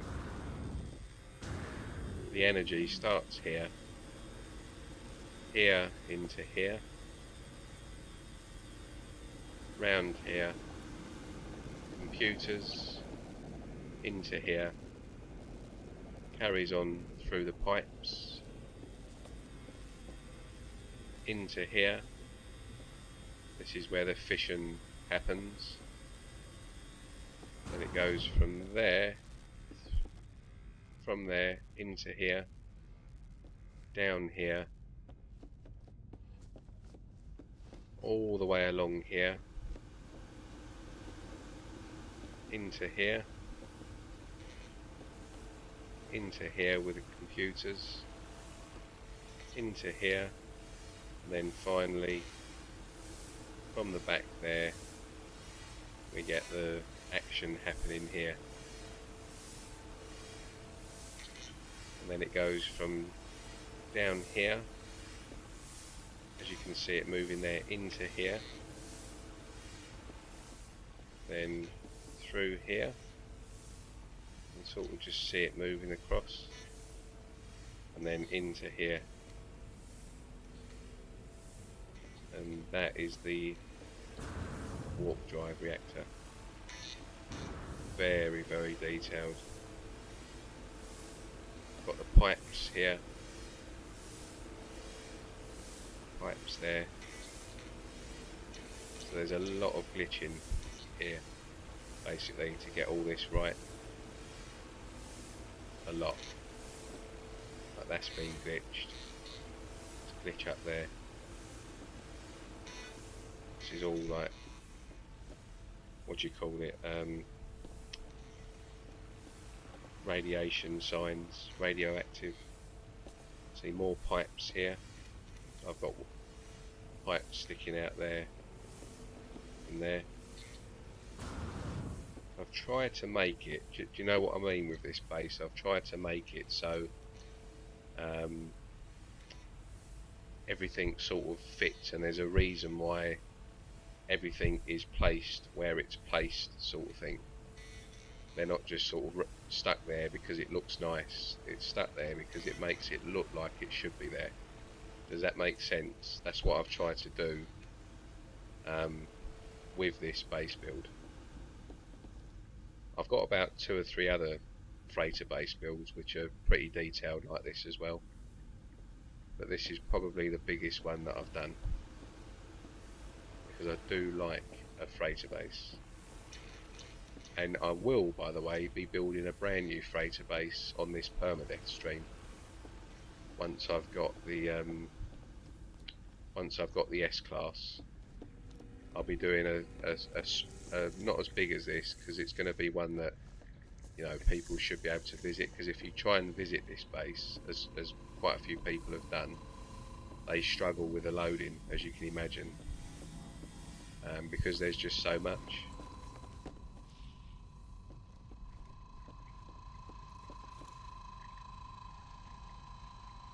Night Racer, yeah. Good evening, mate. Welcome to the stream. You've been lurking, have you? Lurk away. Yeah, so, and obviously this is back in the war room. I like this room. This is quite cool.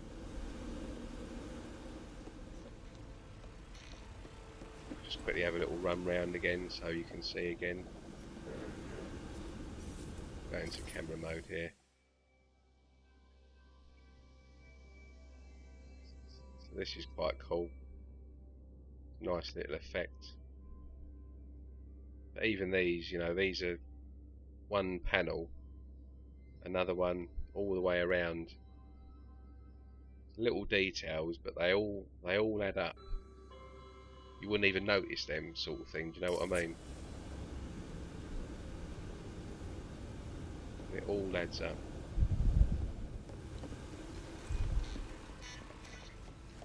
And there we go. That is the freighter base. Silent Robot, you've done an incredible job on this. Congrats, man. Cheers, mate. Yes, this is one of the bases that I'm definitely really pleased with. It turned out really well, and the effort paid off. It took a good week to do this. Like, as an example, these panels here are floor panels, but honestly, right, just try and get these panels dead flat in your freighter. Like here, you'll see it sticking out a bit there. You don't know how many times this floor in here, to get it looking smooth, has been done. This took about probably 15 to 20 attempts to do just this opening lobby area here. It's one of them things when you're building on a freighter, because nothing's perfect on a freighter. Like the standard freighter floor, like this standard floor in here, it looks flat, but it actually isn't. And you get to certain points on the floor and certain points on the ceiling where it's not flat, and it really, if you're looking to build something that's kind of really precise, it's really frustrating, because little things like this where the panel doesn't sit quite flat, I'm showing you now, you wouldn't really have noticed that, but those little things there, someone like me, really bugs me.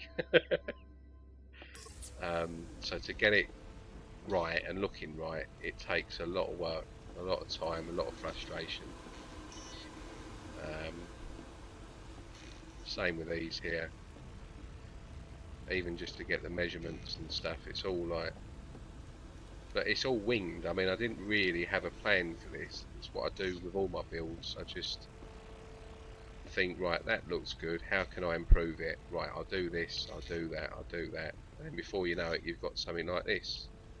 Like 2 hours later, what started off probably as, yeah, I'm going to stick a little robot here, and I'm going to build a little section here around this, turns into that, turns into that, turns into this, and then turns into all of this. It's just that's kind of how I do it, really.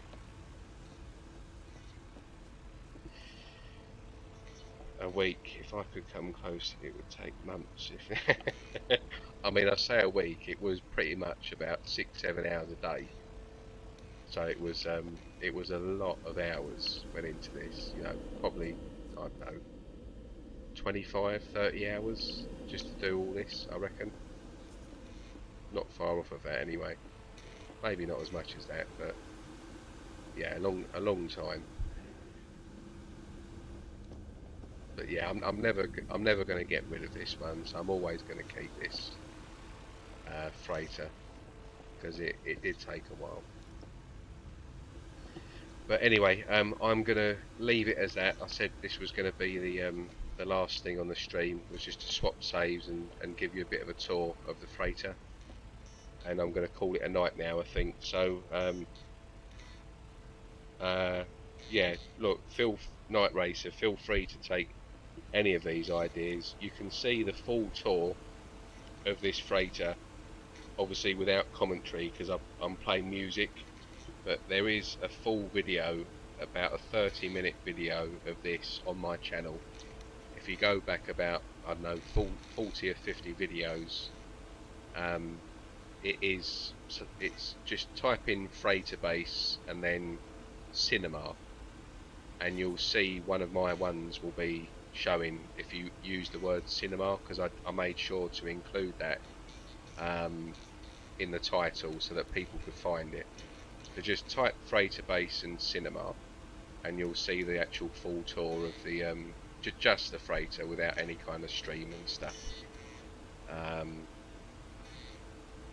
But the next one that I do, the freighter base that I'm going to build in the Permadeath stream, which you've been watching, I'm going to take building restrictions off for that. So what I'm going to do is I'm going to build rooms, really good detailed rooms, but with windows, so you can sort of see out into space and stuff.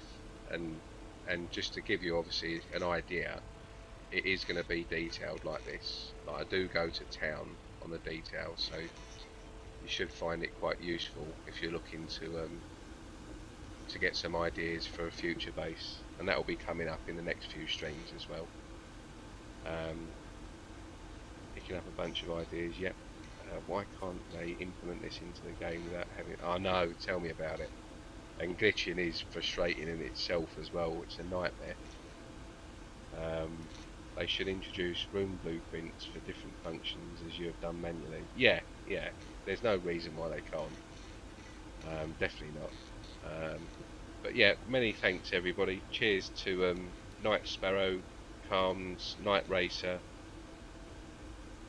Silent Robots, Pez S for joining earlier, David Rickard for joining, Just Trip as usual, Crash Test, many thanks mate, thanks for joining, Pharaoh, much appreciated, anyone that's been lurking, you know, greatly appreciated. Thank you for all the likes and continued support, and I'll hopefully see you all in the next video. Take care everyone, and enjoy your weekend.